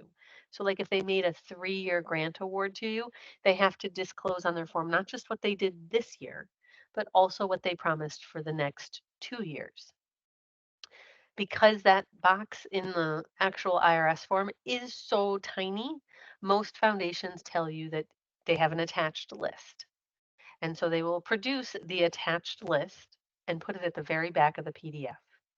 So if you like what you're reading and then you get to this previous grantee list, the trick is to click to the very end of the PDF that you're reading. It is likely at the very back. That helps you leapfrog right over all of their tax things related to their different stock holdings and different investments. You skip all that and you get right to their recent grantee list. Now, this example and why I like to use this one is a practice that some of the larger foundations have that make it a little easier to read their materials. Not all grant makers have this, but if they do, oh, it is delightful. They group their previous grantees into the type of mission area they're funding. So to bring that idea full circle, we saw on their website for Hearst that they fund in education and culture and health. And then when you look at their 990 filing, they tell you, here's a list of grantees that we have in training or in education. Here's the list of grantees that we have in health. And so you can not have to make lots of assumptions about, well, what kind of grant did they get versus them? You can see the types of organizations they were funding in that specific mission area. So that's really helpful. And some of the larger grant makers do that for a little better transparency about the type of impact they're having and who they're working with in which space. Now, I know that we got a great question. I'm not biased that it's a great question, but it comes from another Diane that's here. Diane Tiemann asked, what percentage can we anticipate they give out from their asset size? So foundation giving is supposed to be at 5% of their total asset value. So there are funders that will, on a regular basis, do more than that. But if you're trying to do some quick math to think about without understanding their policies and what their website says, when you look at asset size, assume that they're going to give away 5%. If they give away more than that, you'd be excited to learn it, but assuming 5% would be appropriate. Now, as I mentioned in the resources that are available on the website, in addition to the slides that we've provided with this training, we also then have our research guidebook, which covers the idea behind our uh, like our listing of our priority items that we want to find funding for. What are our bigger organizational strategic priorities we might have? And then this way you can dig in on your research. Spoiler alert, the research guidebook also talks about grant calendars and how to make our strategy visible. It's a little higher level, and we're going to play with that idea, not today, but on Thursday. So I want to call out that this guidebook, you're going to hear about it again. We covered the first part of it today. We're going to talk about it again when we get to grant calendars together on Thursday. I would love to have you practice a few of these ideas with me. Now, I know that you're in a wide range of geographic spaces around the country today, and I know that you are doing a wide range of types of work. And I also know that you are looking for very different size grants. For sake of example, though, what I would ask you to do, please, to open a search engine of your choice, please don't feel pressured that you have to use Google. It could be Bing or DuckDuck or your computer search bar or Acacia. I love because then they like donate trees for planting. But if you could go to a search engine of your choice, please. What I would like you to type into said search engine is the phrase Grants for Health NYC. In doing so, what I would expect to be one of your very top search results would be the New York Health Foundation. If you could please click on What We Fund. I would love for someone to let me know in the chat box what is one of their priority areas. That's how I'll know that some of you have made it onto this website with me.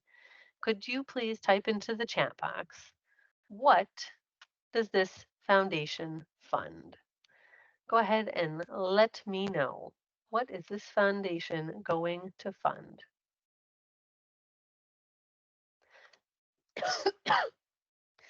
All right, veterans health, primary care, special projects.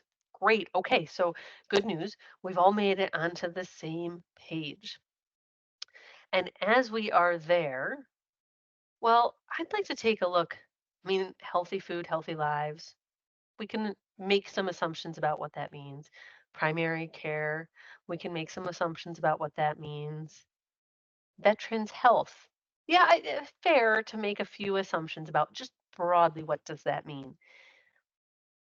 Does anyone know what they mean by special projects fund for their mission? Does anyone know what they mean? And to make it a little bit easier too, and if you don't want to type it into like a search tool, Google or anything like that, you can just click right on the link that I've put in the chat box. That'll bring you right to the same page I've asked folks to look at. But what are they funding related to special projects? Take a look. What it's telling us is that their special projects are actually they're responsive to things that are not their normal focused work. These are things that are flexible outside of their priority area. Interesting. So now I'm like, I feel like you've really opened the door here, Foundation. You're saying that this will fund anything outside of primary care, veterans health, and our healthy food. Okay, I'm intrigued. So even if I didn't fit in one of those three, this special projects bucket makes me go, I wonder if they're gonna fit for us. I would love for folks to click on our grant making and the drop down apply for funding. Go ahead and click on our grant making and apply for grant making. And if you hover over the 2024 Special Projects Fund, or even click on it, what are we going to find? Can anybody tell me when this application is due?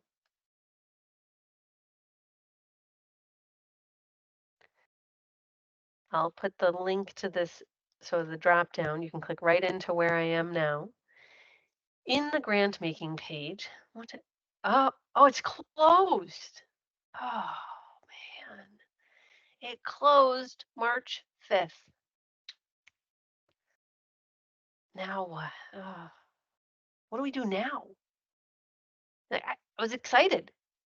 I was excited. I found a funder. We weren't what we might have been part of their perfect fit, but I think actually we're outside. So the special projects felt like an interesting bucket. For sake of example, we found other things we liked. We saw grantees that were like us. March 5th of 2024. What could we do? Does anyone see anything else important on that website? Ah, y'all are so good. Okay, we can save it for next year. Yes. Like, okay, it's March of 24. Wonder when it'll open in 25, right? The fact that we're talking about 2025 like all the time in our office, yeah, scary for writing purposes, kept trying to get the date right. But it's true. We're always talking about what's 12 months out, what's 14 months out. Linda, love it. Download and read the 2024 RFP so we know what's going to come up the next year. Samantha saw where it said we can sign up and subscribe. Gold star. Absolutely, we want to do that. So we're going to sign up for their alerts. We're going to make a note in our grant calendar. This was interesting. Now, do I want to look at it and make my note for March 5th of 2025? Probably not. Maybe I want to make it for like January 15th, February 1st. So even though I'm going to subscribe, if I was interested in this, I'm going to make a note on my grant calendar so that we know to go watch for it, to go look for it, to check in case maybe it opened earlier than we thought. So I know, and I appreciate we've got some folks helping too with, because I've put a few links in, but I know there's a lot of people responding in the chat. It's okay if you weren't able to see it live. I wanted to give folks though a chance, if you could join me in that website, to feel what is it like to get really excited when you're researching and go, oh, not now. The not now doesn't mean not ever. It means not now. And so there's one other thing that I want to pay attention to that I haven't seen called out. We can look at what was funded before this round, but did anyone happen to notice when they said that they are going to release their announcements for this year? They're going to make their announcements in September of 24. So probably not a bad idea to come back. Doesn't really matter when in September. Maybe I even say October 1st. Let's look at who they funded in this last round to see what else I can learn, because it might really validate for me that I'm going to leave them in my plan of things I want to apply for in 25. Or I might go, wow, that was different than what I saw from past years. I'm not so certain this is going to be a good fit. So that one quick note on our grant calendar to go look at their most recent grantees in the fall of 24 might help, again, validate our plan for applying in 25, or it might actually take them off. The notes like this, I don't want them on your personal calendar. I keep saying grant calendar, and we will build one together on Thursday, but I want it in a place that is shared with colleagues so that other people can see and also be responsible for helping with tracking this information. Also, shout out Pamela hanging out in the FAQs. So looking at the FAQs right now might have given you all the answers you needed to say, as long as that grantee list in October doesn't shake things up for me, I love everything about this. Or you might have looked at the FAQs right now and said, oh, doesn't matter who they fund this fall. I'm 99.9% sure that we are not a fit. I get it. Most of you aren't in New York State. Many of you are not touching anything health related. So it was more the example. I knew that this just recently closed, and I also know that this one opens every year. So there's a lot of history there, but they don't disclose when it's going to open. So I knew we could play with it and kind of, it was a safe sandbox. So we weren't just out searching the big web. All right. So what do we have for questions about searching for foundation grants? I know that I said there were many, many, many tools and that I don't want to endorse any one. We talked about Candid, our funding information network site. We talked briefly, mentioned a few others. I'll type them here in the chat box for those of you that are checking that out. Grant Station is one. Instrumental is one, and I'll type that out because there's no A in instrumental like you would expect. There's Foundation Search. Of course, there's Foundation Directory Online, like I mentioned, and more even than those. Those are some of the most well-known, but there are certainly others that are more uh, focused in terms of the mission area that they are tools for, but those four are very broad across all mission areas and all geographic locations. But I'd love to see in the chat box, does anyone have any specific questions as it relates to research and finding foundation grants or our big seven that we might be looking at? Those big seven items we're trying to find. We're going to use those seven again when we come back from our hydration stretch break. We're going to use those seven to talk about state grants. And big spoiler alert, we're going to use those same seven to talk about federal grants today too, and how we're going to find federal grants and how we will even forecast for them. Yes, Pamela, you're right. In addition to Grant Station being free for members of the Grant Professionals Association, Grant Station is the tool that you will most commonly find through TechSoup. And TechSoup.org is where you can get nonprofit software subscriptions for many, many different tools. Depends on the time of year for maybe what the cost might be on TechSoup. That is another great place to watch for that as a discounted access point. Thank you so much for highlighting that. Yeah, TechSoup is a fantastic site.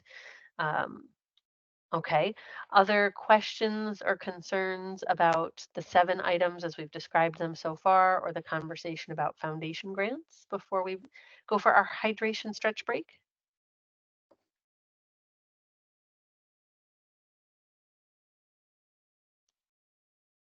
All right, well then without further ado, let's see. It's going to flip to 3 in just a second here, 3 Eastern. And so I'm going to say 3:05 Eastern is when we'll pick back up. Stay right here, leave it all running. I'll type when we return into the chat box for you as well. And that's why we needed a hydration stretch break. Oh, really, I mean, grant research is such an important part of our work so that we are sure that we are writing our applications to the funders that we will be most competitive with. So as we reflect then on what did we learn in that last hour together, we were focused on our seven items, or the final of our seven items that we're trying to find each and every time we look at a grant maker. And we talked some more about a funder website if we were thinking about foundations. We looked at the IRS 990 form that we can use to learn more about foundations, and also took a little field trip into the New York Health Foundation to see what might we encounter with a grant maker and how would we react if we found something we liked but wasn't open yet. So now we're going to switch gears and we're going to think about state funding. And the same that I'm going to say here for state could also apply for city, county funding as well, or other forms of local government. Um, this is still within our second R in our grant life cycle. We are still within research. And I'm going to click one thing. There we go. Magic. I'm back. We are still using our seven key items. These seven items, we don't leave them behind just for when we talk about foundations. Our seven items are there for us, whether we're researching foundation, city, county, state, or federal. It just looks a little bit different for what type of information we might be reading. How many of you in your spare time, maybe even for fun, have read any of your, I know we're all in a bunch of different states, but how many of you have read your state's budget when it gets released each year? I mean, I do, but I teach about it and I read about it. I usually read most of it, sort of. No, I'm joking. I do. So it's okay. Don't feel bad that you're not. When we think about our state budget documents, it's about as much fun as our IRS reading for the 990 for those foundations, right? So why might we want to read? Now, I've pulled up for the start of the conversation, I pulled up New York State since that's the state I'm based in, so the one I'm the most familiar with. When we're thinking about looking at our different states in funding, much of what's coming from the state in terms of competitive grant opportunities that you might get to apply through to is actually federal pass-through money. So it's money that started at the federal level and then has come into states based on their own either formula or competitive based process, and therefore is going to become available to you as organizations. So it might be part of how this money is flowing. It could also be tax revenue within the state, right? So there's different sources that are influencing different states and their budgets. What I encourage you to do, whether you read a little bit of the budget, like maybe the department or departments that you think you are most interested in. That's actually my preferred recommendation for you. If you're focused on health, let's read the budgets related to health. If you're focused on infrastructure, let's focus with what's happening with infrastructure funding in the state. If you're focused on education, let's read the education portion of the budget. So that's the section I would read out of whatever document your state produces or whatever website your state produces related to your annual budget in the state. I would also encourage you to look for any trend information that might be released. So, for example, when we are in New York State, it's a website that's open.budget.ny.gov. That's a site that's giving comparative trends just for New York State's budget. And so I brought up on the screen just to show you the type of information I'd like you to look for is it's showing trends across multiple years and how funding is increasing or decreasing. And so it's showing that dark blue, kind of like that navy blue, is education and arts. Stays pretty steady. The health portion is actually getting bigger. What you can also see, and I get it, like the bars are small, and so we're thinking about the proportion of how big those are. But that lighter blue, maybe more of a royal blue, that is mental hygiene. And our current governor has made a significant commitment in the budget to increasing mental health and mental hygiene related funding. And so that trend is visible as early as 2024. And based on what we're seeing for RFPs coming out, we're going to continue to see that as a visualization of the commitment that has been made in the state budget to that type of funding. I want you to find that in your state. Each state has its own sets of priorities that the legislators are agreeing to and what the budget is then focused on implementing. And so finding your source is an optional homework assignment. Don't worry, I'm not going to ask you to go find it. I'm not going to ask you to make a commitment. It is optional homework, but we won't ask for that same level of commitment. So if you don't already have a state budget site bookmarked on your own computer, I would encourage you to think about what site would I want to bookmark? What one might I want to pay attention to? Now, there's something else that keeps it, well, interesting in terms of grants and what we're seeing.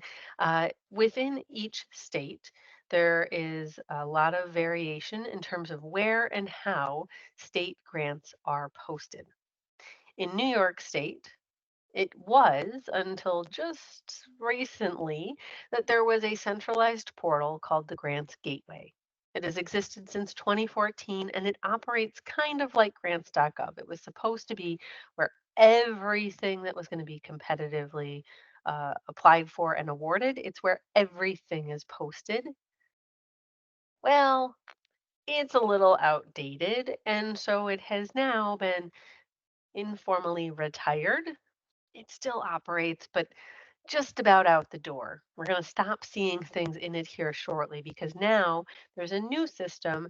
And what the state has done is they have merged the site that was being used for grant management, so applications that had been approved, applicants like you who were getting funding, were using this statewide financial system on the post-award side. The state has now put the pre-award side, so the application work, into it as well. So it is still a centralized system, but they have made it so it is a combined centralized system, both pre-award and post-award. Folks in New York are having a lot of fun learning about this. I was a little sarcastic. It's great to see it coming together, but there's a lot of like tech kinks that they're working out. And so there's been a lot of webinars and things like that. Now, I might say, oh, it's New York. No surprise, lots of bureaucracy and some tape and some things to learn. I try to be somewhat cautiously supportive and optimistic always in this process because it is nice to have one site to watch. Most other states are in various stages of consolidation. Some have tried and then gone backwards. Others said we're not going to try. And so to highlight just a few other states and what they might look like.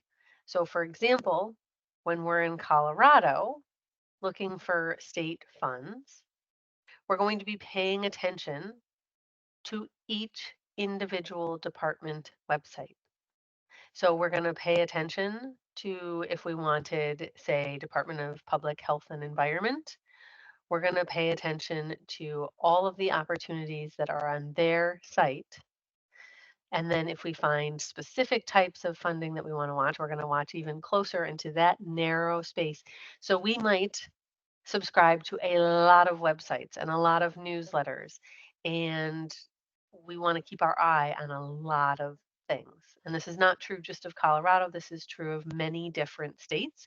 They have not created one centralized place to watch. So you want to pay attention to what is most important, maybe pick one or two departments, and then you subscribe to all sorts of stuff. Make sure that you're getting things right in your inbox. And one extra tip that I'd like you to consider is to try and use some sort of alert system related to keywords. So, for example, I get Google alerts for the different states where we operate and support different clients. We set up alerts so that once we subscribe to each of their sites, we also will do something like Colorado grant application. And like on the screen right now, I have STIs. So maybe I put STIs. Or maybe if I'm looking at something for infrastructure, Colorado grant application infrastructure. And I use Google Alerts to pull in summaries of those each and every day so that if there's not something posted to a newsletter, I wouldn't miss it. Or if it's talked about for the first time in a newspaper, I would see it there. So we found that in states that don't have centralized portals where everything has to be posted, using tech to our advantage helps us to avoid what we call grant FOMO. Yes, FOMO, like the social FOMO that we might hear people joke about on Instagram, but we mean grant FOMO, the fear of missing out on an opportunity. And so for us, while it might seem like kind of a silly little workaround, but something like Google Alerts does indeed help to ensure that we feel just a little more confident that everything possibly we can do is being taken care of. We've subscribed to anything we can in our inbox, and we're trying to use tech to gather any of those final other details that we might miss. Now, just to give just a little more perspective on the variety of things we see in states, I wasn't picking on Colorado. I'm not saying New York's got it right. My goodness, it is a headache for some of those organizations. Thought I'd show Ohio as well. So same thing when we're in Ohio, we're trying to pay attention to many different agencies and subscribe to as many different newsletters and pages as possible. The other thing that we have seen some groups do successfully, there's our Google Alert idea for how you would get summaries of all the things that got pulled off the web that day. But also, we've seen some folks that will use like specific, if something on this web page changes, alert us. So you could use some of the different tools for that as well. I don't have any one specific that I recommend as a tool to try, but those are some different ways that you can try to avoid just returning to the same page for the state, like every Friday or every other Friday. So if you don't have any systems like that in place in your specific state, I would encourage you to think about what's the system that lets you know we've got it in place and we'll still check back occasionally, but we know that we're letting tech help us.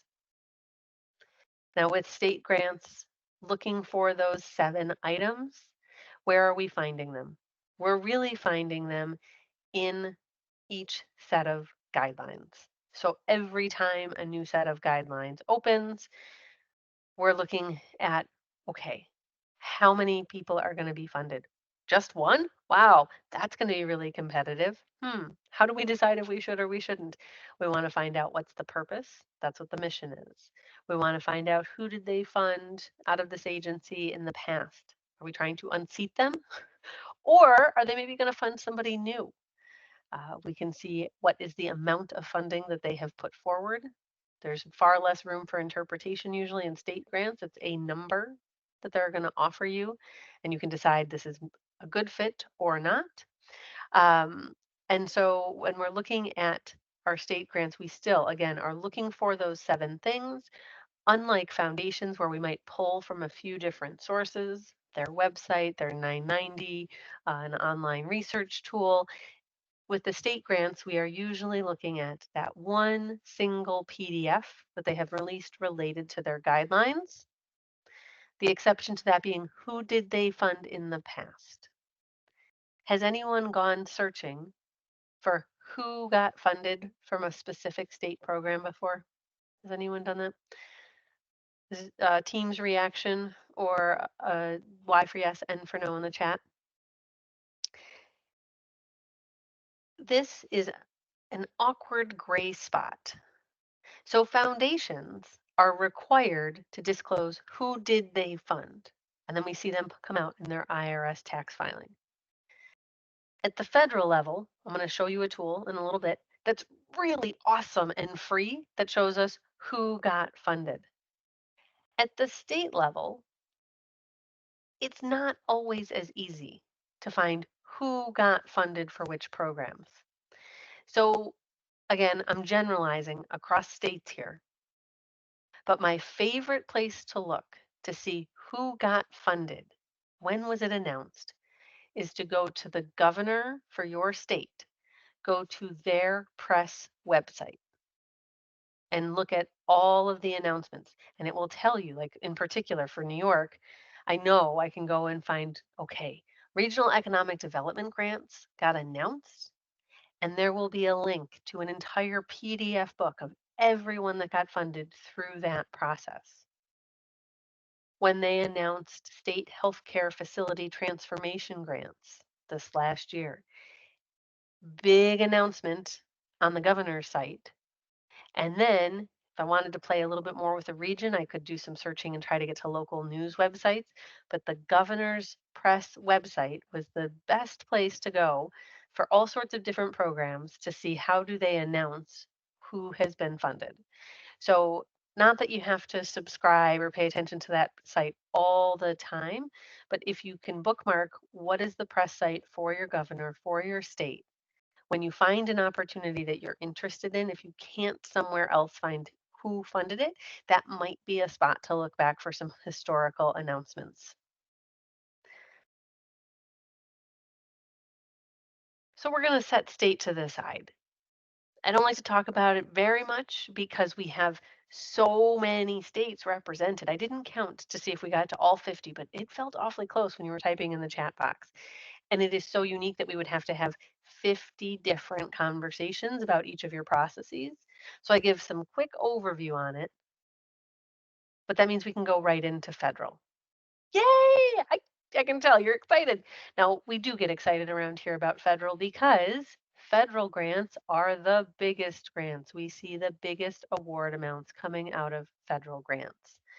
I would love to hear how many of your organizations currently receive federal funding, either as a sub-awardee or as a direct applicant. Go ahead and let me know if you currently get federal funding. No judgment if you do not. If you say we want to, but we don't yet. Yep. Okay. I figured that there would be a fair number of you here that did receive federal funding. Federal funding, though, is a little stressful, isn't it? There's a lot of things that we have to do, a lot of websites to pay attention to, forms to fill out. And wouldn't it be nice if it was more? So even if you get some federal funding, I'd like to get the next one, want to get awarded in this next competitive round, maybe increase our award amount. So federal funding, how do we decide what's a fit or not? Ah, you guessed it. Yes, we have the same list of 7 things we are looking for. Same 7. It does sound different. But those same 7, having that list ready to go, helps ensure that you don't make a decision to start on a grant application before thinking about all the key elements about whether you're a great fit, not a good fit, a great fit or not. Now, why do I say great fit? I haven't said that for foundation grants. I didn't say it for state grants. But it's really important for federal grants that if you're going to take the time to apply, that you feel like you are a great fit. How many hours on average does it take to put a federal grant together? No, it's not a joke. It's not some like silly story. If anyone wants to make a wager in the chat box, share your guess. Maybe even Price is Right style. If somebody wants to say $1 or 1 hour, wouldn't be mad about it. How long on average does it take to complete a federal grant? All right, we've got some thoughts, some guesses coming into the chat box. I mean, you might say it could take an infinite number because are we ever going to feel like we're ready and polished to click submit? I think you will. I don't think it's an infinite number. I think we find a finite point, and again, it's on average. This could be one that's 10 pages of narrative. We see some that are 50 pages of narrative, some that are 2 attachments, some that are 32 attachments. I get it. I'm asking for an average that encompasses a lot. 100 people hours. That's across the different skills, the leadership, the finance, the writing work, the collaborative partner on average. Now, it could take more. Some of those big HUD ones, wow, monsters, could take more. So maybe a SAMHSA that you've like done before and feel really comfortable with, maybe it would take 60. We see a lot of variation, and I do see D made a comment. It also depends on your skill and comfort, right? If it's your first federal one ever, it's probably going to take more. But whether we're nuanced a little up, a little down, it takes a lot of time. We don't have 100 people hours just kind of laying around. We're really busy folks, right? Everybody's plates are always full. And so if you are thinking about spending on average 100 people hours, we want to make sure we are going to be a great fit. The 7 items help us to ensure that we are making the right choice to move forward. The first thing I want you to do related to federal grants, whether it's when you're trying to renew or if you're trying to think about what you will add or maybe what you will go for the first time, I want you to think about how your goals as an organization align with policy priorities. And when we think about policy priorities at the federal level, I'm thinking big buckets: health, labor, infrastructure, energy, education. What word comes to mind for you for your work's alignment with big policy? If you want to share that in the chat box. So big words: education, health, environment, might say economy instead of labor. No judgment, no right or wrong answer. But I want you to think about what is the biggest way that you would describe your goals and how they might align with what are those big policy goals happening in Washington. Nutrition, conservation, housing, health, economy. Great. Okay. So that's helpful because now you're trying to think about which agency or department do you want to pay the most attention to? I've only put up the logos for 4. There are so many more.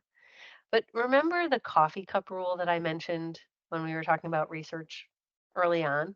And I said we want to narrow down our results in any grant research we're doing so that we can read the results that are in front of us. I'm not saying they're the only results you'll ever consider, but we want to read and process the results in front of us before it's time. I mean, you should see how many beverages are on my desk, but like before I need more beverages at my desk. On teaching day, I have every beverage I own right here. But before I need to just refill one, I want to minimize the noise in my research results so that I can read what's on my screen, not have to keep coming back to it day after day. I want to narrow it down to read these results before it's time to get up again. All right, and I see some of you are after HUD. Some of you are after USDA. Great. Tell me more. Acronym soup in the chat box, please. Which federal agencies are you most interested in? Let's just list max 2. I know some of you are like, I'm watching them all. But I really, for sake of this discussion, I want you to watch 1 or 2. When we're watching so many, oh, there's a lot of noise. Lots and lots of noise. If you're super sophisticated and experienced as an organization, yes, the list does get longer. But if you're trying to grow, or if you're especially just getting started with federal, 1 or 2. So in our acronym soup, in the chat box, I see more HUD, USDA, FCC, EPA. So we've got environment and housing and SAMHSA for mental health and economic stuff. DOE, I'm guessing maybe some's energy and some's education. Yeah, wow. NOAA, we've got more environment. Really interesting mix of things that y'all are doing. Now, if we went into any one tool, we'll start by asking this in grants.gov, and we looked at all the things that were there, I don't think that any of you will be able to read all the results before it's time to get a new beverage at the desk. And so one of the fastest ways to shrink your results is to put in the agency or maybe 2 that you care about the most so that you are only looking for the results for that agency. Similarly, if we are coming into SAM.gov, which is the System of Award Management, this is where, honestly, I would like you to do your first research. When we're in SAM.gov, sure, we could start with our keyword. Maybe you start with your big bucket keyword, health, education, but you can search and minimize your results using the federal organization, the department, the agency that you are most interested in. That automatically is going to shrink your result and your field of vision so that you are going to have fewer results that you have to read.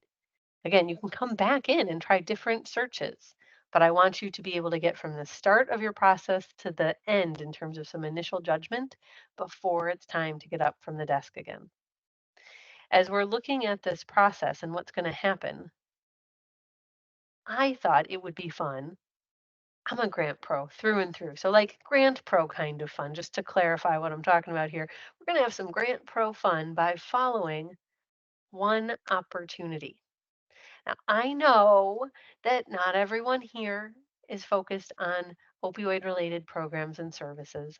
I know that. I feel very confident in saying that because you've told me about your work, at least little bits in the chat box. However, for sake of consistency, we are going to take a look at this one example. I have been taking screenshots of this example, I'm kind of embarrassed to say, since 2018. I told you, it's like Grant Pro type fun. Okay, so we're all pretending. We're going to work on this program together. We're going to put some services in place in our own community related to opioid issues. So in the screenshot, when we are in SAM.gov, this is true of this program or any type of funding program we're looking at. SAM.gov in the assistance listing has all the types of federal assistance that are available. And so, for sake of example, if I put in the keyword opioid, and that's what I wanted to see, what would shake loose? I'm pretending that I have already, I mean, here, we'll pretend like, look, my iced tea glass is more than half empty. So I've already been hard at work reading a lot of different examples. I got to this program and I thought, this one's interesting. They all have in SAM.gov in the assistance listings the same navigation on the left-hand side. So you should see on the left-hand side of the slide, there's an overview, authorization, criteria for applying, compliance requirements, contact information. Wait, that sounds like one of our 7 items. History. Wait, that sounds like one of our 7 items too. You got it. The reason I ask you to start in SAM.gov, not grants.gov, we're going there in a minute, is that in SAM.gov, we will find more of our 7 items related to a funding program than if we started in grants.gov. So we're making a bigger judgment call about the fit for the program if we start in SAM.gov and looking for our 7 items. So in this program, I want to call out that there is something listed here in the summary called a CFDA number. They're rebranding that a little bit, and this number is 16.838, in case I have any other folks who love reading the way I do, as you can see from my background. When we think about reading and going to the library and the old school card catalog, right? Knowing the call number that would help us find the book in all the books in the whole library. This CFDA number on your screen, 16.838, is like that, only for federal grants. It will help us find everything related to that federal grant. So we're just going to make a note of it. We don't have to memorize it, don't worry, but we know it's there. So as we scroll through this record, remember, I've been taking screenshots of this since 2018. So we're going to make our way through this timeline and story.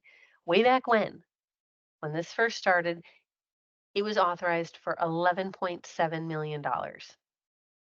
And at that time, Department of Justice got 142 applications. They funded 27, rather small percentage. It was expected in fiscal 18 to, wow, big increase in the funding, $145 million. In fiscal 18, they received 112 applications and they funded all but 4. They funded 108 of 112. I know that's like the emoji with like the wow face. Wow, nearly funded them all. In fiscal year 2019, so at the time of the screenshot, what they were expecting was that the funding was going to come down to 20 million, but that they were going to get more applications than ever. They were going to get 180.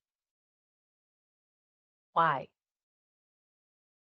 Grant writers, grant professionals, people that write grants for their organizations and programs to thrive, doesn't matter what your title is, they talk. And so what this teaches us is that when there's a very competitive round of funding, there will likely be fewer applications the next year because people are either one, they're like, I'm not doing that again, or two, people have heard, because everybody's talking, about how low of an award rate there was, how competitive it was, how hard it was to get funded, even though the funding was supposed to go way up. So if you weren't watching the federal budget and paying attention to the allocations, you wouldn't know that, wait a second, they're about to have more money than ever. We should put our hat in the ring. Wouldn't have known. So then what happens? They fund nearly everyone, all but 4. Now, it's a different kind of talk happening at conferences and at networking and events and on LinkedIn. Everybody got funded but 4 people. And everyone's like, I'm going for it next year. Wow. So there's this lag to it.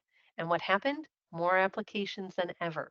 Now, simultaneously, we know that this story, it wasn't that there was a need for less opioid supportive funding for services. In fact, unfortunately, the need continues to get worse.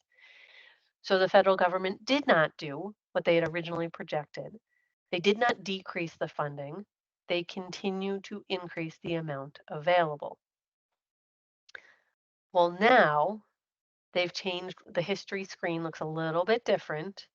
Instead of telling us how many applied and how many got funded, they're telling us how did it break down, because a lot of different types of organizations have started to be eligible. So now we can see not just who were past grantees, but more importantly, we can see what types of organizations are they? Are they like us, or are they like our partner? Should it be us that is applying, or should it be our local health system? Should it be us applying, or should it be maybe our police department? Should it be us applying, or a consortium of organizations? So by seeing the types of people that are being funded, the types of organizations, we could make judgment decisions about who is the best lead applicant. All right, so back to 2018 for a minute. If in that moment you heard about this funding program and you're like, I I heard, I read that this funding is about to get a lot bigger. There's going to be all this extra funding. I wonder what it looked like last year. If you went to grants.gov at that time, you would find just the listing that it had existed and that it was closed. You would have known that they thought they were going to fund 45, which approximately they did. You would know that it was an award ceiling of 1.5 million, and you would know that it was competitive, not an intent to award, so people could put in competitive applications. Um, that's about it. If at that time you actually went to a search engine, Google or Bing, something like that, you could put in the program name and you would have gotten the previous PDF of the guidelines. But you had to really think kind of like Inspector Gadget style. You had to really get creative to understand where could I go? And it was because it still existed on a website deep down in the Department of Justice. But now I want to bring us forward. Grants.gov has gone through a few iterations, few updates. It has a new slick look. If we look at their website now, we see this whole big long list of forecasted grants. And forecasted grants are not a required category for federal grants. What forecasted grants tell us, though, these are grants that are expected to open. We think we know when they will open. The department or agency has told us. But it's not a guarantee that it will ever open or that it will open on that date. It is not required that departments and agencies forecast their grants. Some choose to. The reason they choose to is that it helps people to prepare for applications. It ensures that they actually get more competitive applications to choose from because people have a heads up. For all those hours you talked about in the chat box, the forecasting opportunities that get released gives people a running head start so that they can get started on those 100 hours, those 120 hours, the 80 hours, whichever one we want to say. It lets us get started in advance. Therefore, the agency feels confident they are going to get more competitive applications as a result. Well, this story about opioid isn't quite done yet. There's a little bit more that we can learn from this example, that it's a program that started in 2018 and it's still around. Now, if we had gone to grants.gov before the release of the new, fresh, streamlined look, we could put in just the keyword opioid to see what would come up that was forecasted and posted. We could do that. But that's a lot still, 53 different opportunities. If I'd seen what I liked in sam.gov, I'm not sure this is helpful for me.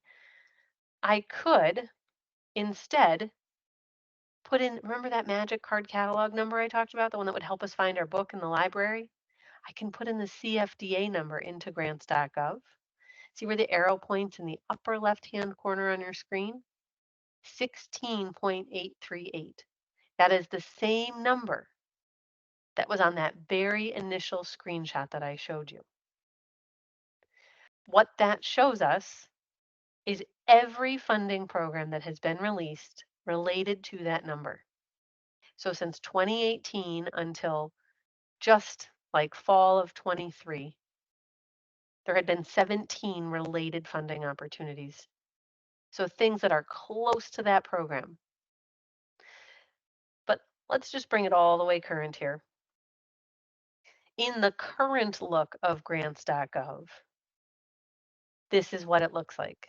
Same idea. Just because the look has changed doesn't mean that the data is any different. If we type in our magic card catalog number related to federal grants, if we type in 16.838 in that upper left-hand corner where the red arrow is pointing, we get 17 different, 18 now, because one did get added. We get 18 different items. Now, I know that it gets a little tricky to read because it's teeny tiny print because of how many things they've added. Let me tell you the key things here. These are all closed. Everything in the opportunity status tells us it's closed. They are not taking applications. It's passed.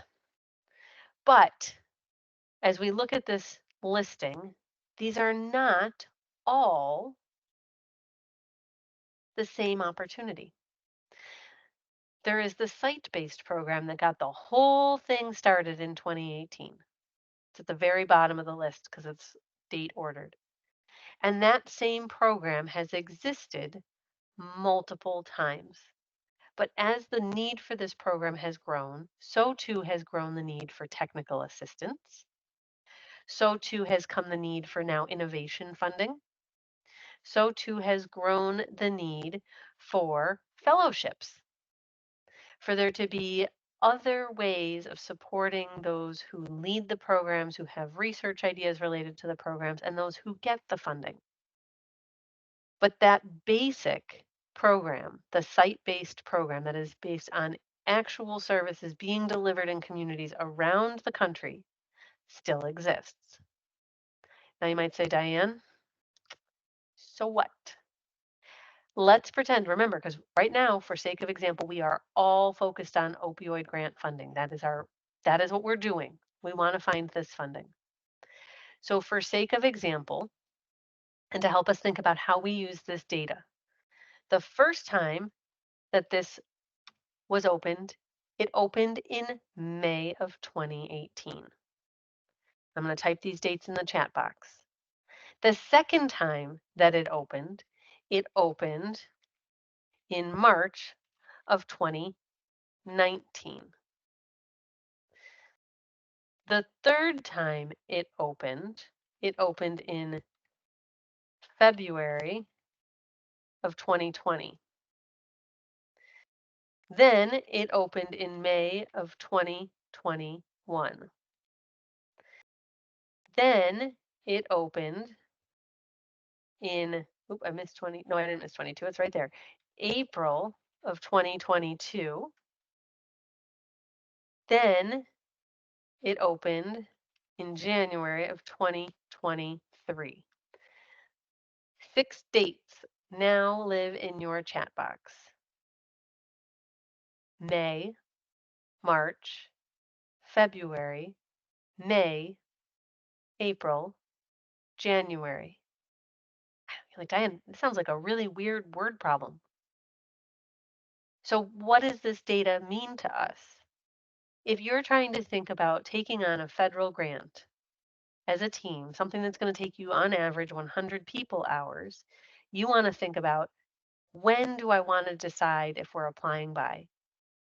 When do I want to see if I could do anything that would give us a head start, that would literally give us a competitive edge? So based on the months that you can see, when in 2024 would you want to be ready to make that decision by? Not ready to apply, like click submit, but ready to make a decision. Should we get started? Do we think we want to get started? May, March, February, May, April, January. What do you think? Does anyone have any ideas that they want to share in the chat box? For all the data that I just put forward in our story, when would you want to be ready? Oh, very interesting thoughts in the chat box so far. January, January, if not December of the previous year. Candace is up in that. Let's go. Yep, November of December of that year. Michelle, yes, exactly for your phrase. You're trying to be shovel ready. Capital projects use that all the time. Like, are we ready to dig in? Infrastructure projects. Are we ready to dig into the ground, put the sewer line in? Are we ready to start laying bricks for building the building? Yes, you are trying to get your team shovel ready for the application. I'm a cross country mom. Actually, I'm a runner like just myself since middle school. I did not force her to do cross country. Turns out she loves it. But I had a thought when I was at cross country this last season, and I was watching hundreds of kids line up on the starting line at the weekend meet. And I thought, you know, this feels a lot like a federal grant process to me. We've got lots of people crowding to get ready to go. And can you imagine if the starter for the race said, you in yellow, and you in green. Oh, and you too in red. You get to start 3 minutes early.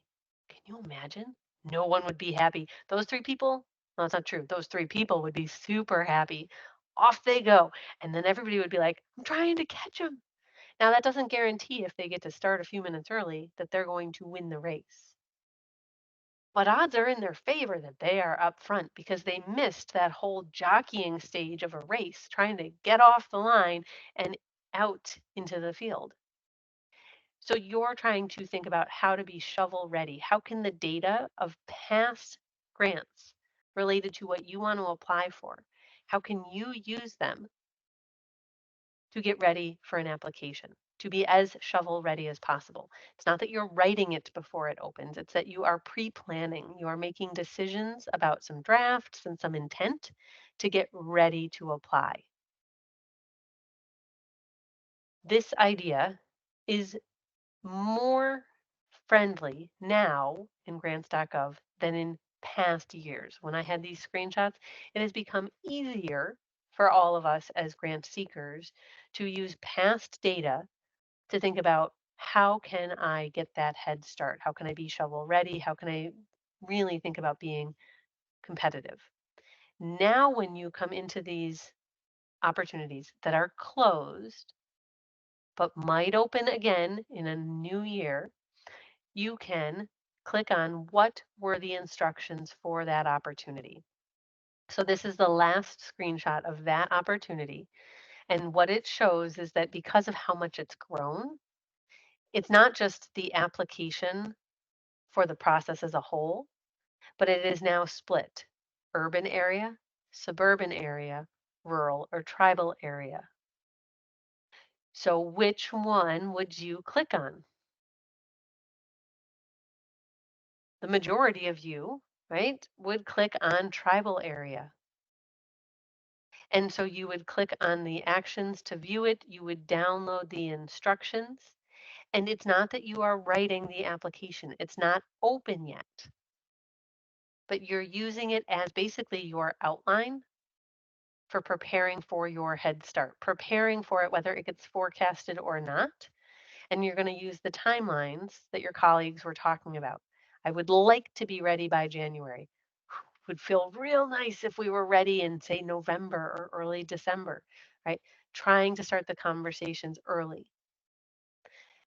There's a few more tools that will help us do this. We'll look at some of them now, and then we're going to continue the conversation, and you're going to play with it in an exercise after our last break today. But I'm wondering how many of you get grants.gov emails directly in your inbox right now?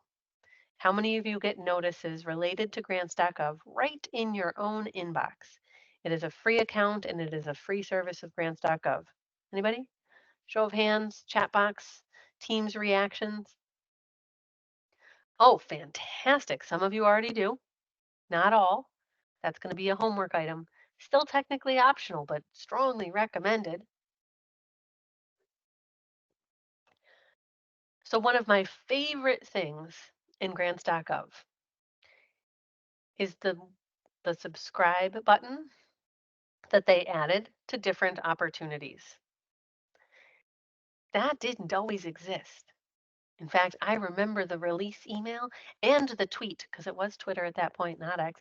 I remember when grants.gov announced that. And I mean, their social media team actually has quite a sense of humor at grants.gov.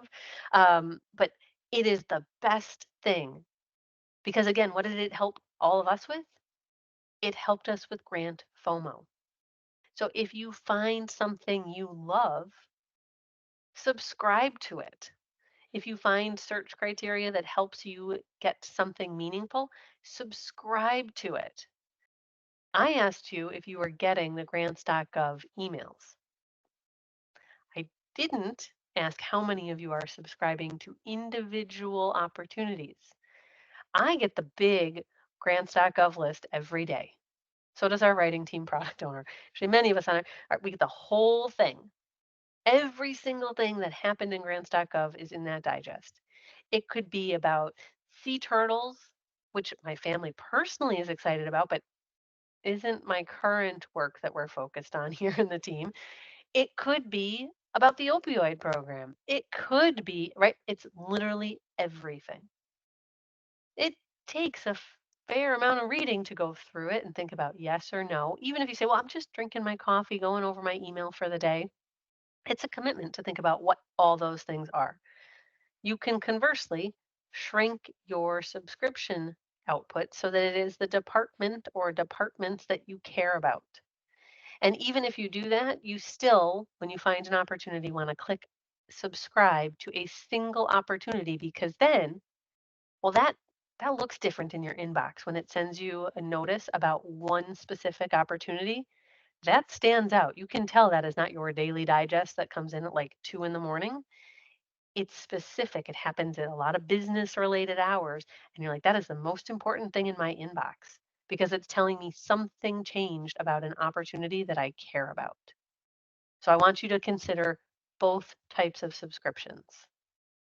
So the optional homework, if you don't get those grants.gov emails, is to go subscribe. Go create your individual free grants.gov account and create what you want to receive. If you already do that and you've not tried subscribing to individual opportunities, I'd encourage you to play with that a little bit. And now when you're doing your research, make sure you log in and click subscribe. It doesn't hurt. They can't tell who's looking at what. They're not tracking whether you click subscribe and then apply or not. No one is worried about it. It doesn't hurt you. It doesn't obligate you to anything. It just gives you more information. So yes, D, you'll go to grants.gov and you'll register as an individual. You're not registering as an organization. You want to register as an individual so it comes straight just to you. That same account can help you apply within an organization, but you want to have an individual account tied to your email as a person, not to an organization. And then you can get all of those emails directly in your inbox at no charge. Great question. Now we are going to have the opportunity to play with this after our hydration stretch break. We're going to look at a few other tools, and then I'm going to give you some parameters, and I'm going to let you play. We're going to find some things. We're going to find some opportunities and ask some questions. But first, definitely time for snacks, hydration, and stretch. I have 4:01 Eastern. That means we'll come back at 4:06 Eastern, and I'll put that in the chat as well. I hope that everyone enjoyed their final hydration stretch break of today's session. Whew, I know that's a lot of time today spent talking about grants, isn't it?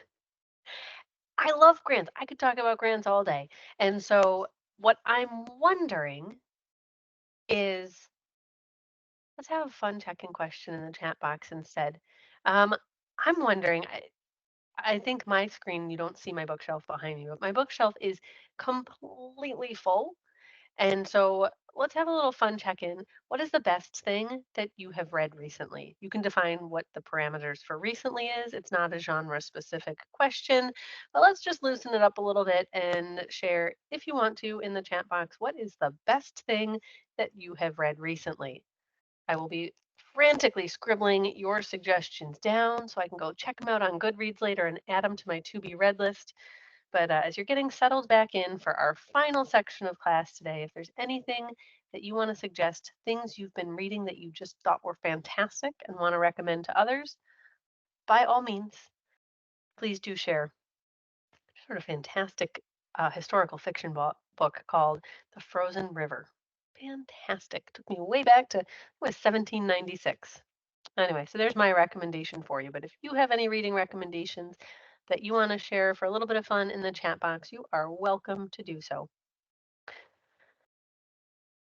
In the meantime, I'm going to bring us back into our federal grants conversation so that we can talk about how we're going to find these awesome opportunities and think about finding our 7 items, not relying only on grants.gov, but maybe a little bit on sam.gov. So the historical listing of all the things that have been awarded, have been funded by the federal government in terms of programs.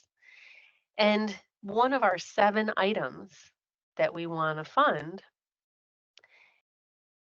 or that we want to find, I should say, one of our 7 items we want to find is who has gotten the funding before. Who are those past grantees? So this one, if you have not bookmarked this site before, you're going to want to do that now. usaspending.gov.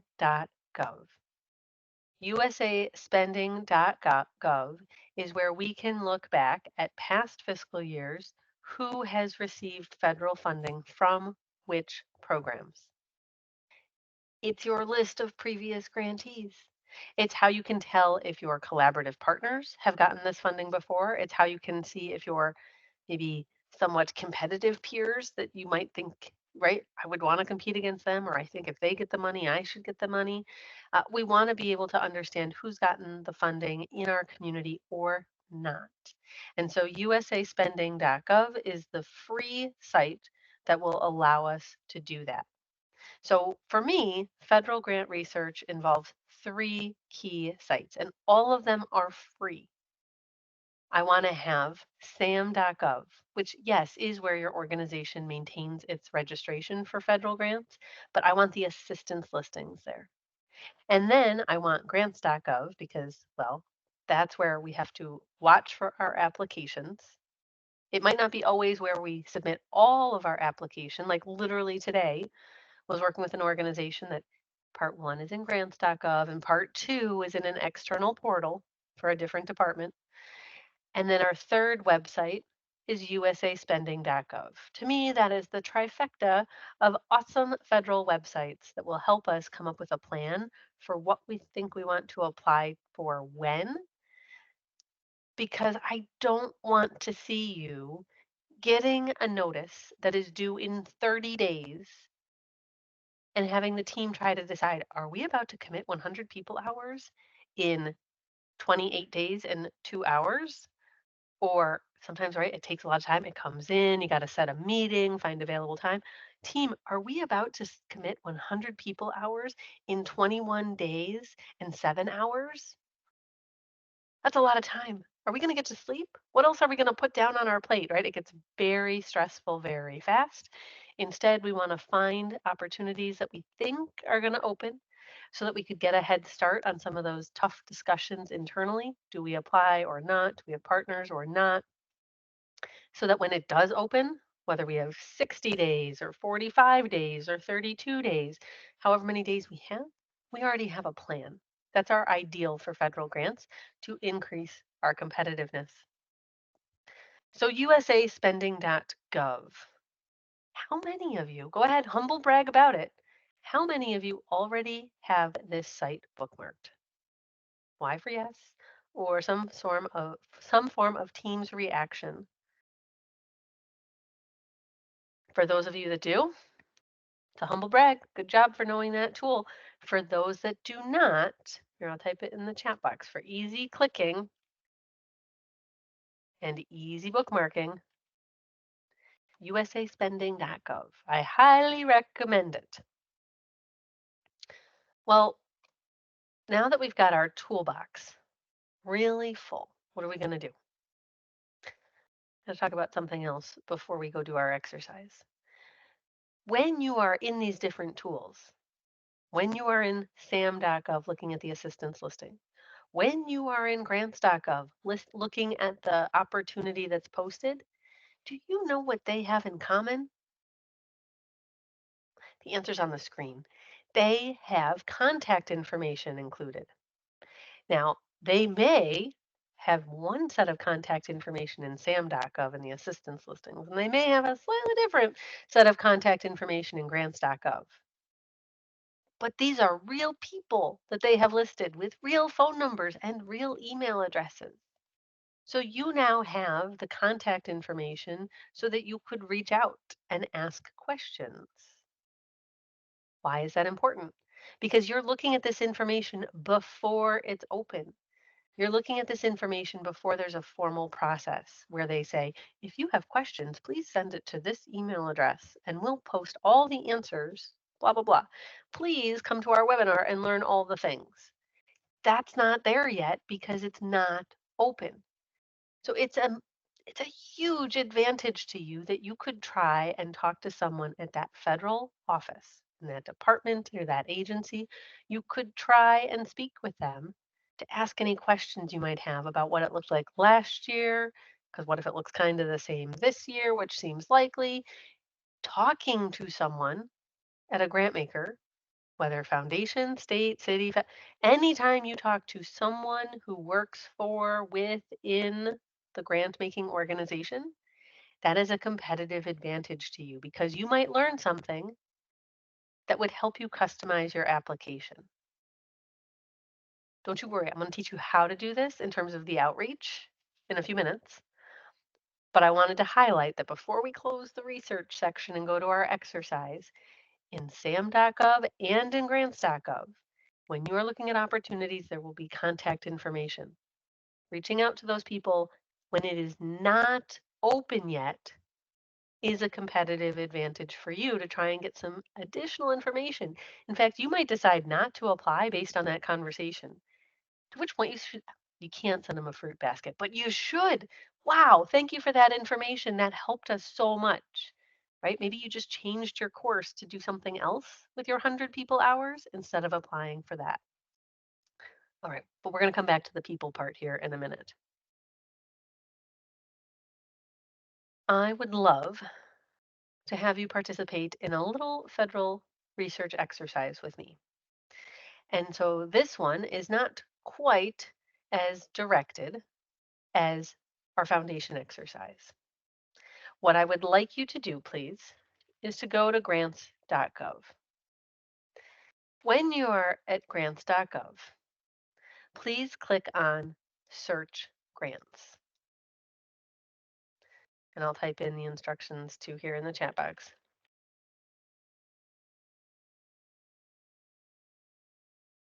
When you are there,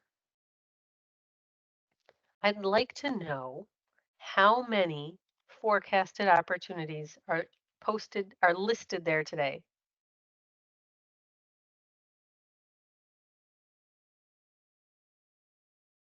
So you should be able to type in a very specific number on grants.gov in their search grants tab. Oh, look at that. It was like magic. I asked and you have delivered. And the reason I ask you to do that is that I know you are on the same page as me. So what you are looking for is to see the number 469. But this is where the end of my careful guidance ends. I am going to give you 5 minutes. Please don't go into your email in these 5 minutes. Please stay here in the exercise. That's my one plea about it for the day. In grants.gov, what I would ask you to do now that you are down to 469, how many of you can read all 469 forecasted opportunities before it is time to get a new beverage at your desk? If you could let me know how you feel about that. Y for yes, N for no, M for maybe. How many of you are going to read all of those before it's time for it? I got my first laugh in the chat box. Yeah, two laughs in the chat box. Like, no. A few of you feel very confident. Now, maybe you're saying I'm going to read the names in this table, but it's 16 different pages on grants.gov. That's a lot of reading. I read fast, but that's a lot. Okay, so here's what I want to hear from you. In your 5 minutes, please, before you go do it, give me some suggestions. How are you going to shrink your results from 16 pages, 469 results?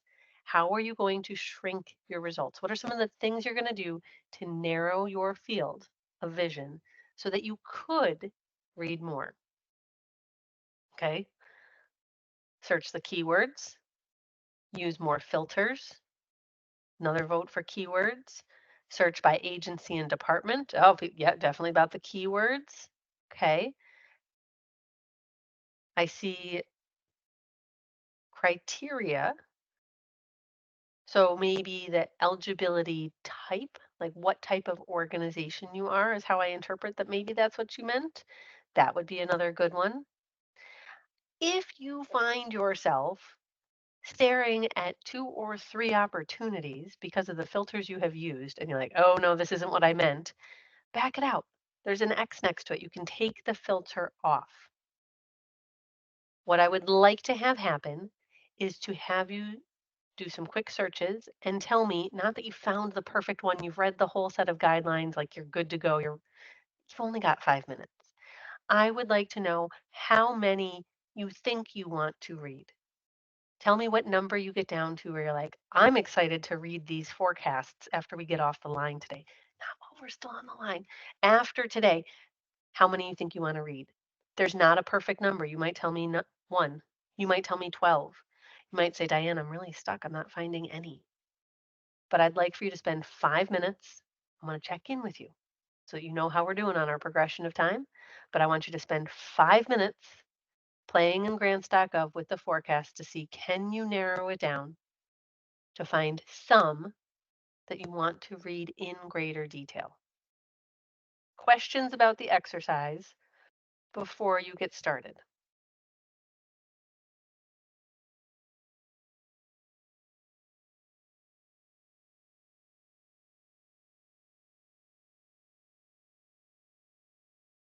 All right, your 5 minutes, the clock just ticked. Your 5 minutes begins now. You have till 4:25 Eastern. If you have questions, I'm watching the chat box. If you find a perfect one, drop me a link. 5 minutes to see what number of results can you get this down to using your different criteria and the methodologies you just typed to me in the chat box. Checking in, you're about 2 minutes into your shrinking of your list. And like I see Peter has shared a very specific funding number that was narrowed down to in grants.gov. Peter, I would encourage you to go to sam.gov and now go see what history you can find. See if you can find lists of past opportunities, not just fiscal, the last fiscal year, and see how many years it's been open and what else you can learn to help you figure out any of its past practice, any of its past history, kind of like that opioid story. But since you got it down to just one, I'd go play in the other tool. I'd see what you could find in sam.gov, or if you want, if you already kind of feel like you know what might be there, if you want to go into usaspending.gov. But if you're really down to one, I'd go play in the other two tools with the few quick minutes you have left. And for everyone as a whole, you have just under 2 minutes left. If you've gotten your search results down to something less than 469 and you feel like you're at the point where you would want to start reading, please let me know in the chat box how many results you are down to. Oh, Fernessa's down to a specific number, opportunity number as well. So Fernessa, I would give you the same advice. If you're down to one that you're excited about, I'd go read about it in sam.gov. I'd go look at it in usaspending.gov. Clearly, you're going to need more time than our 5 minutes today, but that would be your next step. That's fantastic.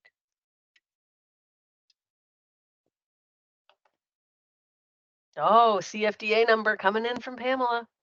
All right, Same thing, you're going to have your optional homework after. Go look at it in sam.gov. Go look at it in usaspending.gov. See what you find.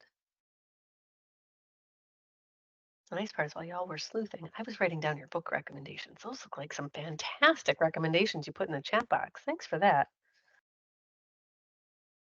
All right, the team of Melanie and Angie have found one that they're interested in as well. Oh, interestingly, didn't know this would happen. Oh, and also the timer's going off. It's been 5 minutes. Melanie and Angie have found the same opportunity as Peter. Oh, interesting. Well, so you might want to take a look. I don't know what, I didn't even look at what it actually is the opportunity to figure out if you're going to want to talk. Maybe some sort of collaboration was just bloomed here in the chat box, or maybe it's okay if you both go into the same opportunity. But one of the things you're always looking for is how do we not compete against ourselves or against our partners? Let's see what else. So if everybody could let me know. We've got a result of 3, down to 3. That's fantastic. So 3 that you're going to dig into deeper. I've got another specific funding opportunity number that we're down to, another 3, down to 8. Good. Those are beverage at the desk level numbers. All right. How about anyone else? What are you down to in terms of what your grants.gov exercise showed you? Hopefully still something less than 469. 23. I wouldn't be mad about 23. I think I could still do it. 23, 3, 9, 8. Okay. Oh, 9, but 1 really feels like the right fit. 9 overall, but oh, so Alexis shared one number, but like had gotten to 9. Even, okay, Cheryl's down to 62. You might start and do a quick read through at 62. That's what, probably 3 tabs in grants.gov. Definitely not 16. So you did a good job with quick playing with your sorting to get it down to something less. Tammy's down to 10. Great. Why did I have you only do this in forecasted?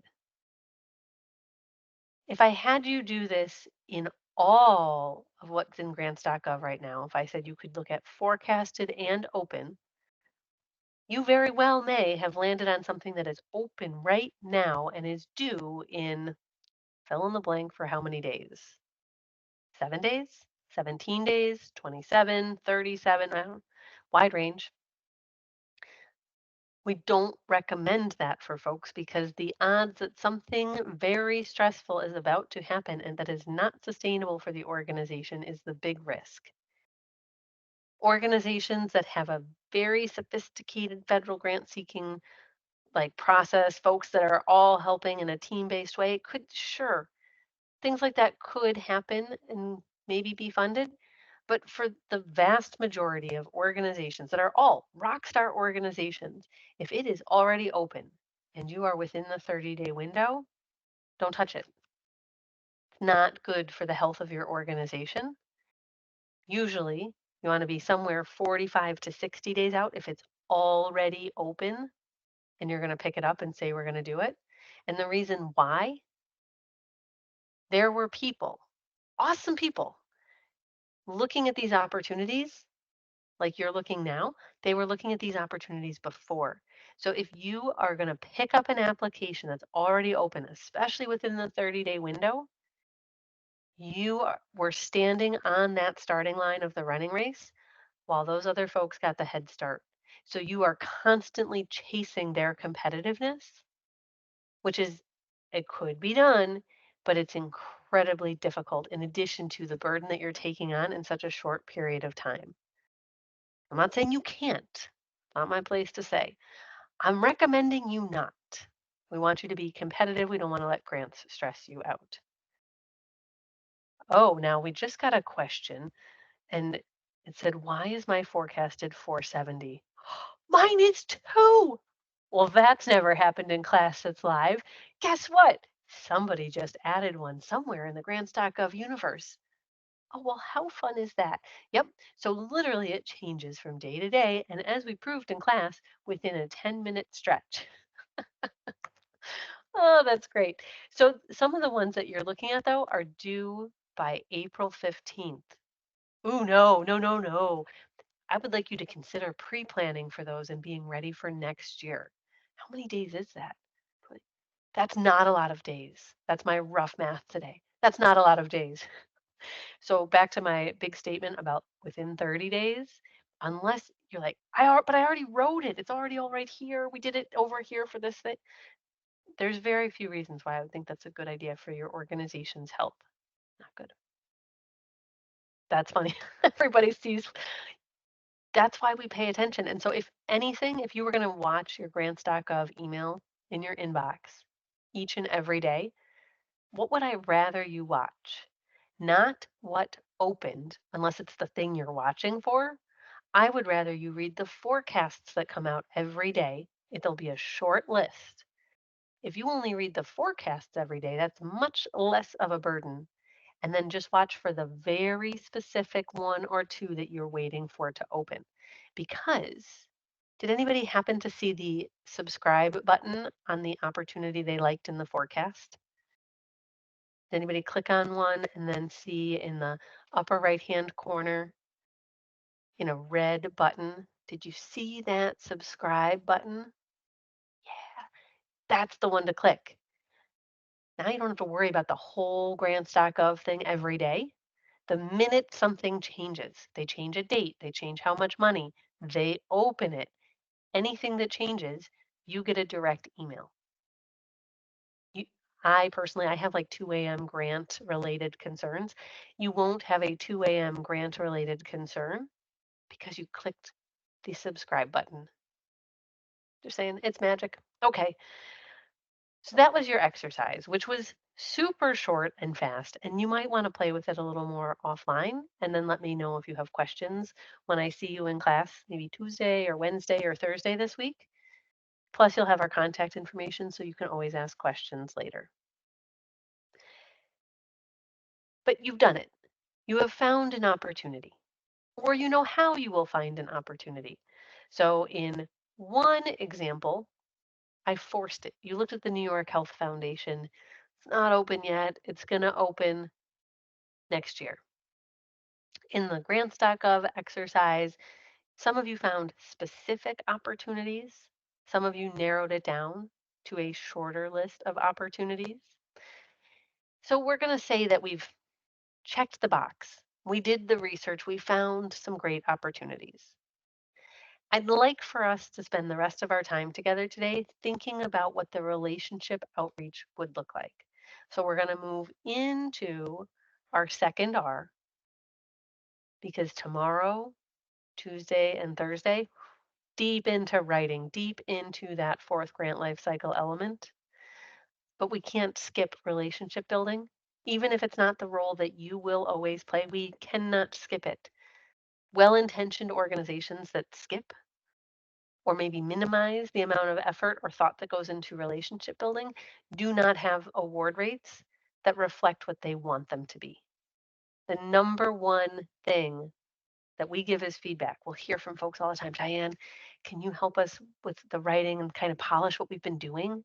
We're not sure why we're not getting like the grant funds that we think we should. So we start to ask some questions about life cycle, without disclosing any stories or organization names over 19 years of being in business. Can you guess from my story what is the most likely piece of advice that we're going to give versus editing their writing? Have you tried to call grant makers before you apply? Have you tried to email the grant makers before you apply? No, I didn't know I could, or I didn't know we should, or I thought we shouldn't. That is the most common answer. And these are from awesome organizations doing great work, but they didn't know. Or the person that came in that was new in the role didn't know, right? There's a lot of reasons why I thought I was going to bother him, so we left him alone. Grant maker relationships are key as a competitive advantage. So here's the question that I would love to hear about from you. How many of you are in the role in your organization where you're going to be the one picking up the phone or sending the email? at least some of the time for relationships. Maybe not every grant maker, but how many of you are the person who might do some relationship outreach? Go ahead and let me know. And if it's not you, that you're going to learn some things, so it could be you and you could help other people.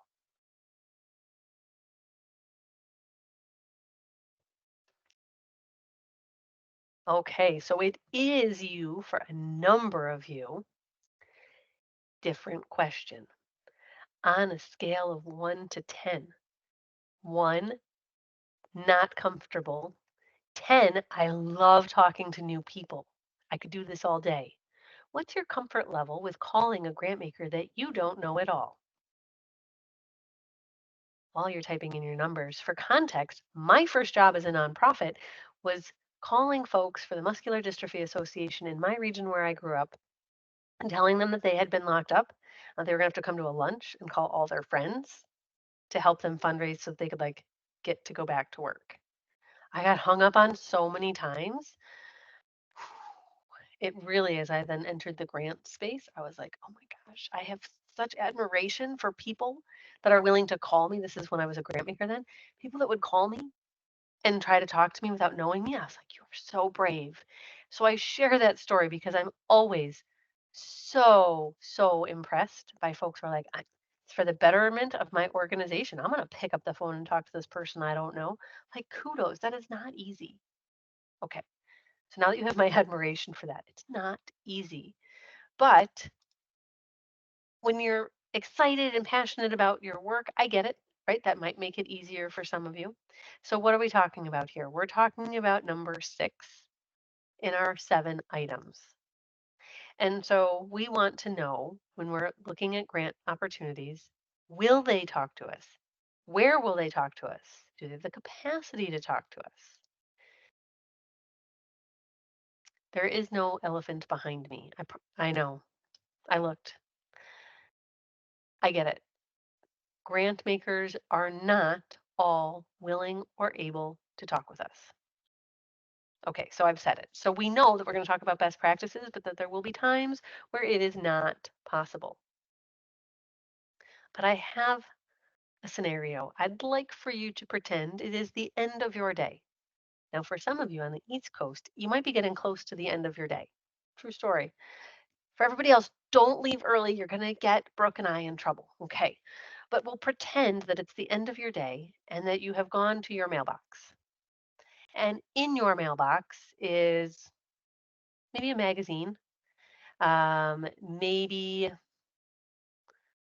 a birthday party invitation, maybe a bill. And regardless of other things that might be in the mailbox, there is also a solicitation for $250 from an organization in your own personal community. They have addressed you by name. It has a real stamp. It is not bulk mail. You have never given to them before. You have never gone to any of their events. You're not sure how exactly they got your address, but it is definitely a personalized letter, not bulk print. Do you give them money? Do you recycle it? What do you do with that solicitation?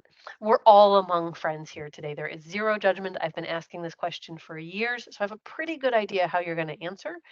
But what do you do with that unsolicited request for $250? They're in your community. You have never given. You've never gone to an event. Not sure why they asked you. What do you do? I know, I'm tiptoeing into very personal decisions here, right? About your personal philanthropy plan in your community. So I said, there's no judgment. It's just to help us get the feeling for what does it feel like when you open an envelope and somebody's asked you for a pretty significant sum of money without having ever talked to you. I appreciate the candid answers. I'm going to recycle it. I'm going to put it in the junk mail. Delete it if it's an email. Some of you are willing to look into them because they're in your community.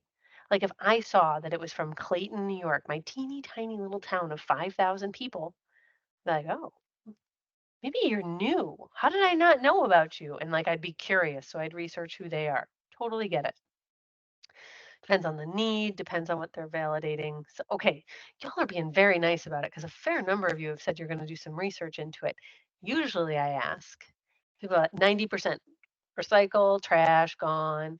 And what stops people is actually if they know someone's name and they'll be like, oh, I didn't know my friend was on the board or was on a committee, right? Like that's what often will stop people.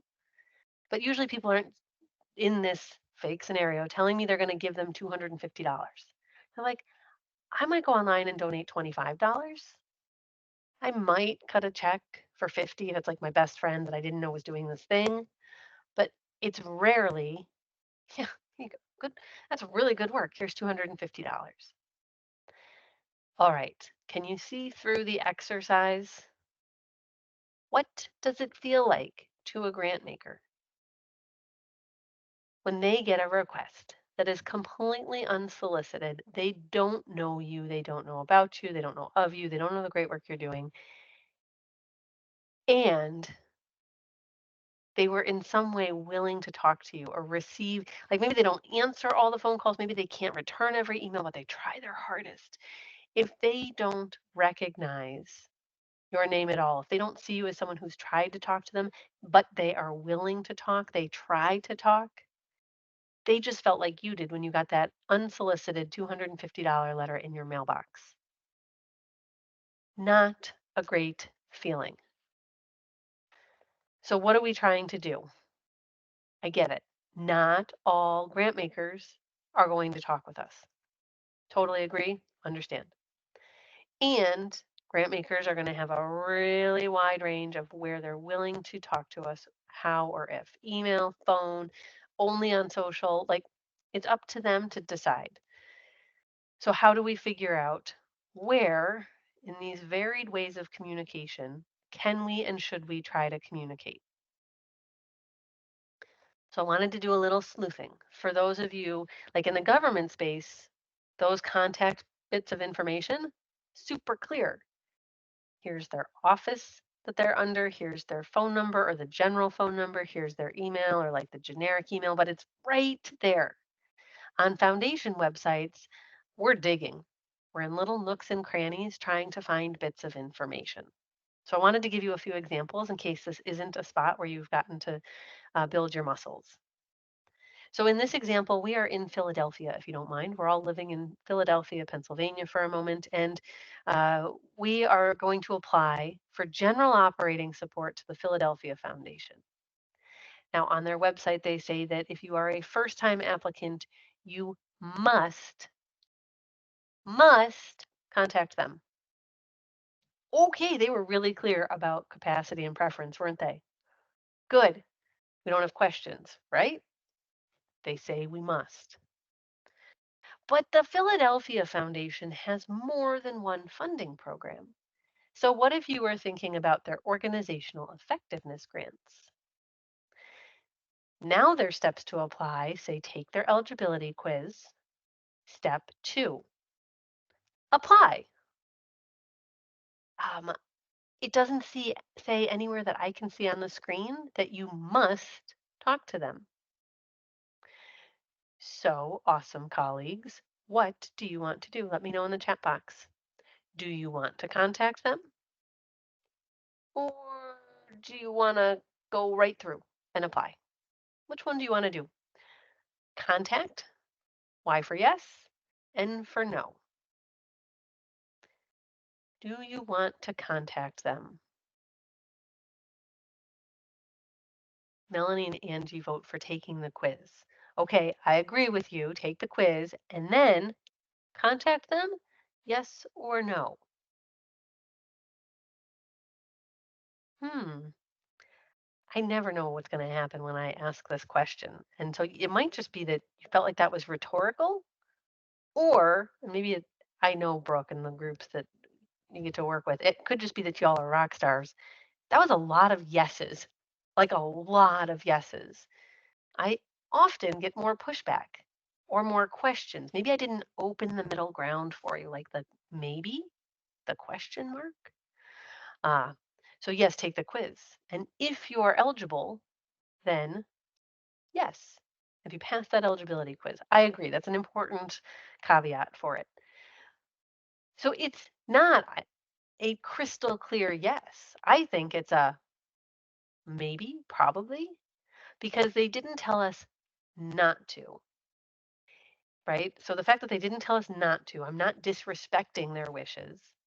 And if we go back a slide, we know that in other funding programs, they had a really strong preference and capacity to talk to folks. So they might not answer if I picked up the phone. They might not return my email. Am I going to offend them if I reach out? No, because they're a foundation that has capacity and preference for communication. So I am very unlikely to offend them.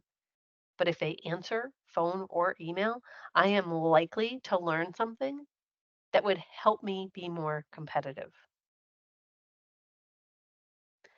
Now, in this example, now we're in Michigan. So we're in like the Metro Detroit area, Oakland County, Macomb, Wayne, and we've got the Community Foundation for Southeast Michigan. And they say, as a potential partner, you simply need to read these guidelines. Important, good reminder. And then, if you think there is a potential fit, please call and talk to us. That was a please, not a must. Call. Like old school phone. Hmm. We value your time and do not want you to spend unnecessary hours and resources preparing a proposal unless there is a clear possibility of working together. Fascinating. They are saying, don't spend your time on it unless we all agree this is a good idea. Because talking to you is also going to save them time on the review side and the paperwork side. Because they have the capacity to talk to you, it works with their preference. In this example, if you have questions about the grant application process, it tells you to contact, and it gives us a hyperlink to Susan Clark's email and a phone number. And then if we have a question about this other grant conservation program, different hyperlink, different email. Interesting. In this example, now we're in Minneapolis. I didn't tell you we were road tripping, going all over the country with examples today. We encourage you to talk to our directors of strategic impact to discuss your ideas before applying. Please call if you'd like to have a brief conversation. Still have questions?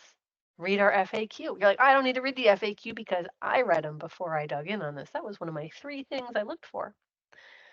If you have additional questions about the grant application not addressed, please contact.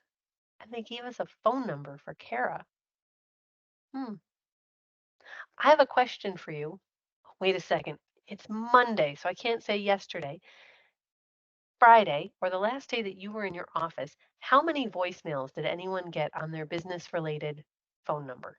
Could you type that in the chat box for me, please? How many did you get? I actually had a record. I haven't had 2 messages in one day in a really long time. I was like, what's happening? Why is everybody calling me? I got 2 voicemails in one day. That's a lot of zeros. Wow, Sally, you get a lot of phone calls. Sally got 9. That's a lot. By today's standards, right? Like 9's a lot. Way back when I started in I mean, I used to get those like stacks of pink slips for people leaving messages, but 9's a lot by today's standards. Oh, Contessa up for the challenge, 10. Still a lot of zeros. How many emails did anybody get the last day they were in their office? No, I'm joking. You don't have to go count. But like more than you got voicemails? Probably. Probably by a lot. I mean, I had 2 emails, but I think I had like 242 emails. Like stop counting, right? Yeah, too many. So what's interesting, I did not go searching for examples that say call just to put them at you and be like, call people. There are plenty of times where we are still going to see lines that say, you may only call if you have a question like a tech issue, like an IT problem. If you really have questions, like you could call us No, don't. Just email us. Or, just don't talk to us at all. And the reason why is really well articulated by the Cummings Foundation. This is a foundation out of Buffalo, New York. They don't conduct site visits or hold informational relationship building meetings. Because it is uniformly applied, organizations will not be disadvantaged in any way. Any conversation with any funder stands to make you more competitive. Foundation, state, federal, doesn't matter, because you're going to likely learn something that will help you in your application.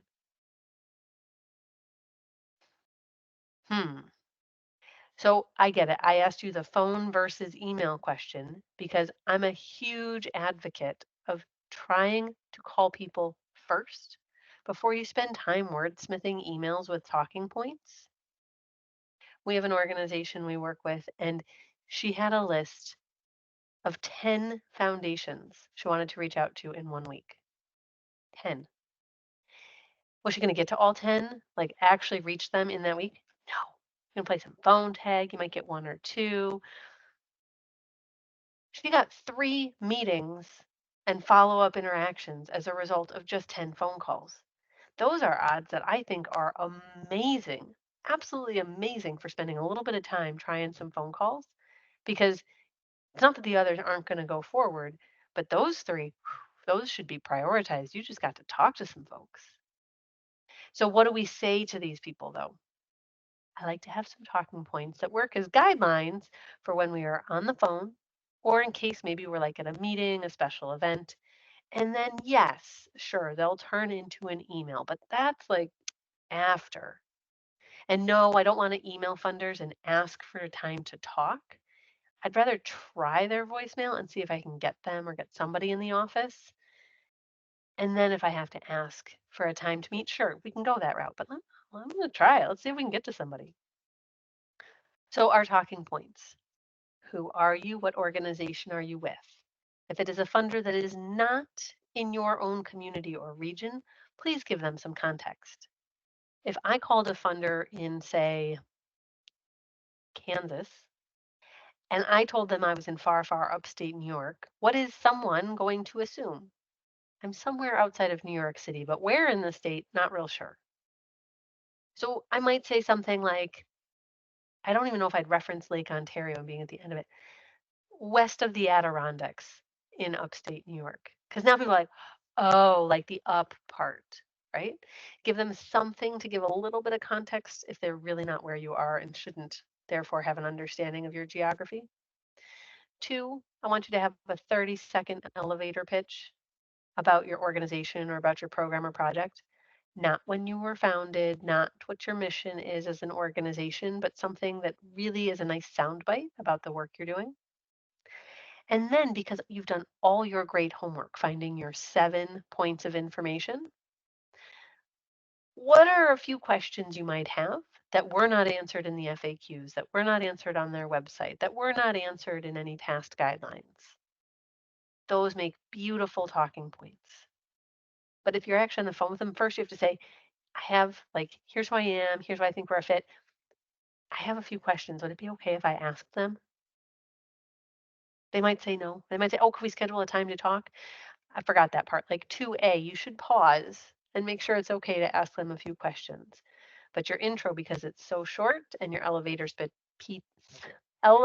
pitch is so short, you can get that out and then ask if it's okay to share some questions. We are not bothering the grant maker. Unless they told us not to contact them, we are not being rude. The grant maker has a goal. Their goal is their mission.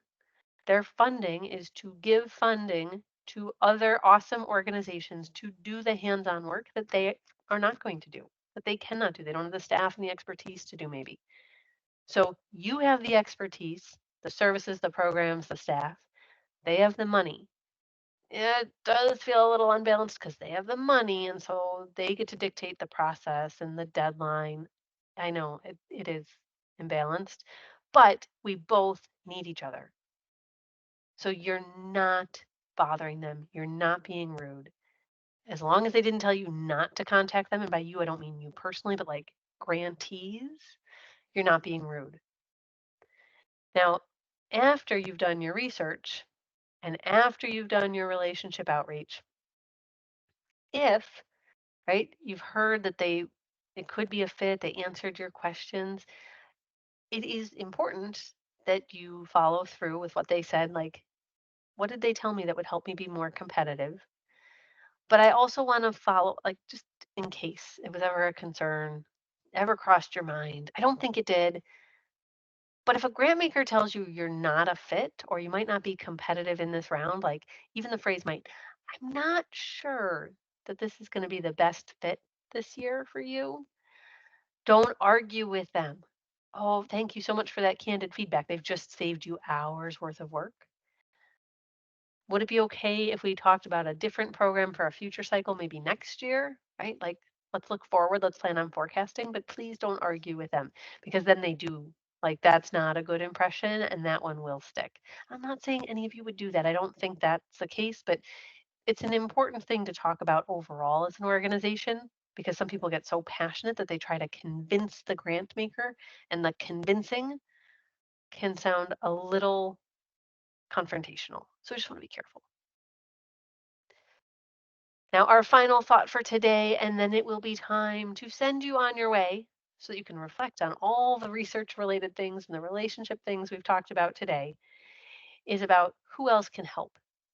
Many of you raised your hands and you're like, I get to do it. I like to do it. I want to do it. That's awesome. However, it's not always that you are the one who encounters the grant maker, which is why I kind of just gave that last spiel, because it's not always about you knowing to listen to the grant maker and not argue. Sometimes it's about those really passionate, like board members, committee members, program leaders, program directors. Any of these people might be the ones who engage with a grant maker at an event out in the community. And so we want everyone to be prepared. What did it sound like on social media? What would it sound like if I was at this conference and I ran into funders in DC while we're at this conference? What should I say? So having some form of information available.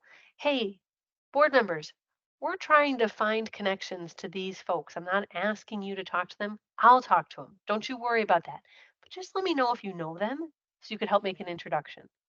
So that might take pressure off of board members so they don't feel like they have to go talk to people, and then they can just, you love it, go for it. You also could come up with talking points. And this is all in our relationship resource download PDF that's also part of your material. But if you have consistent talking points for what are the key elements of our talking, like our elevator pitch, what would be different? Why are you a fit with that funder will be different each and every time, but the things around it would probably stay the same. So having that ready so that your president, your CEO, your current volunteer chair for your development committee, having everyone in those roles prepared with your resources, that's a win because now you've helped give people what they need to support you with relationship outreach. You can still do the majority of the formal calls or the majority of the formal emails, but I want you to think about what sort of toolbox is everybody carrying around while they're interacting with funders and other stakeholders in the community, when traveling, et cetera. That's something that takes a little bit of pressure off of you and helps build relationships overall as an organization.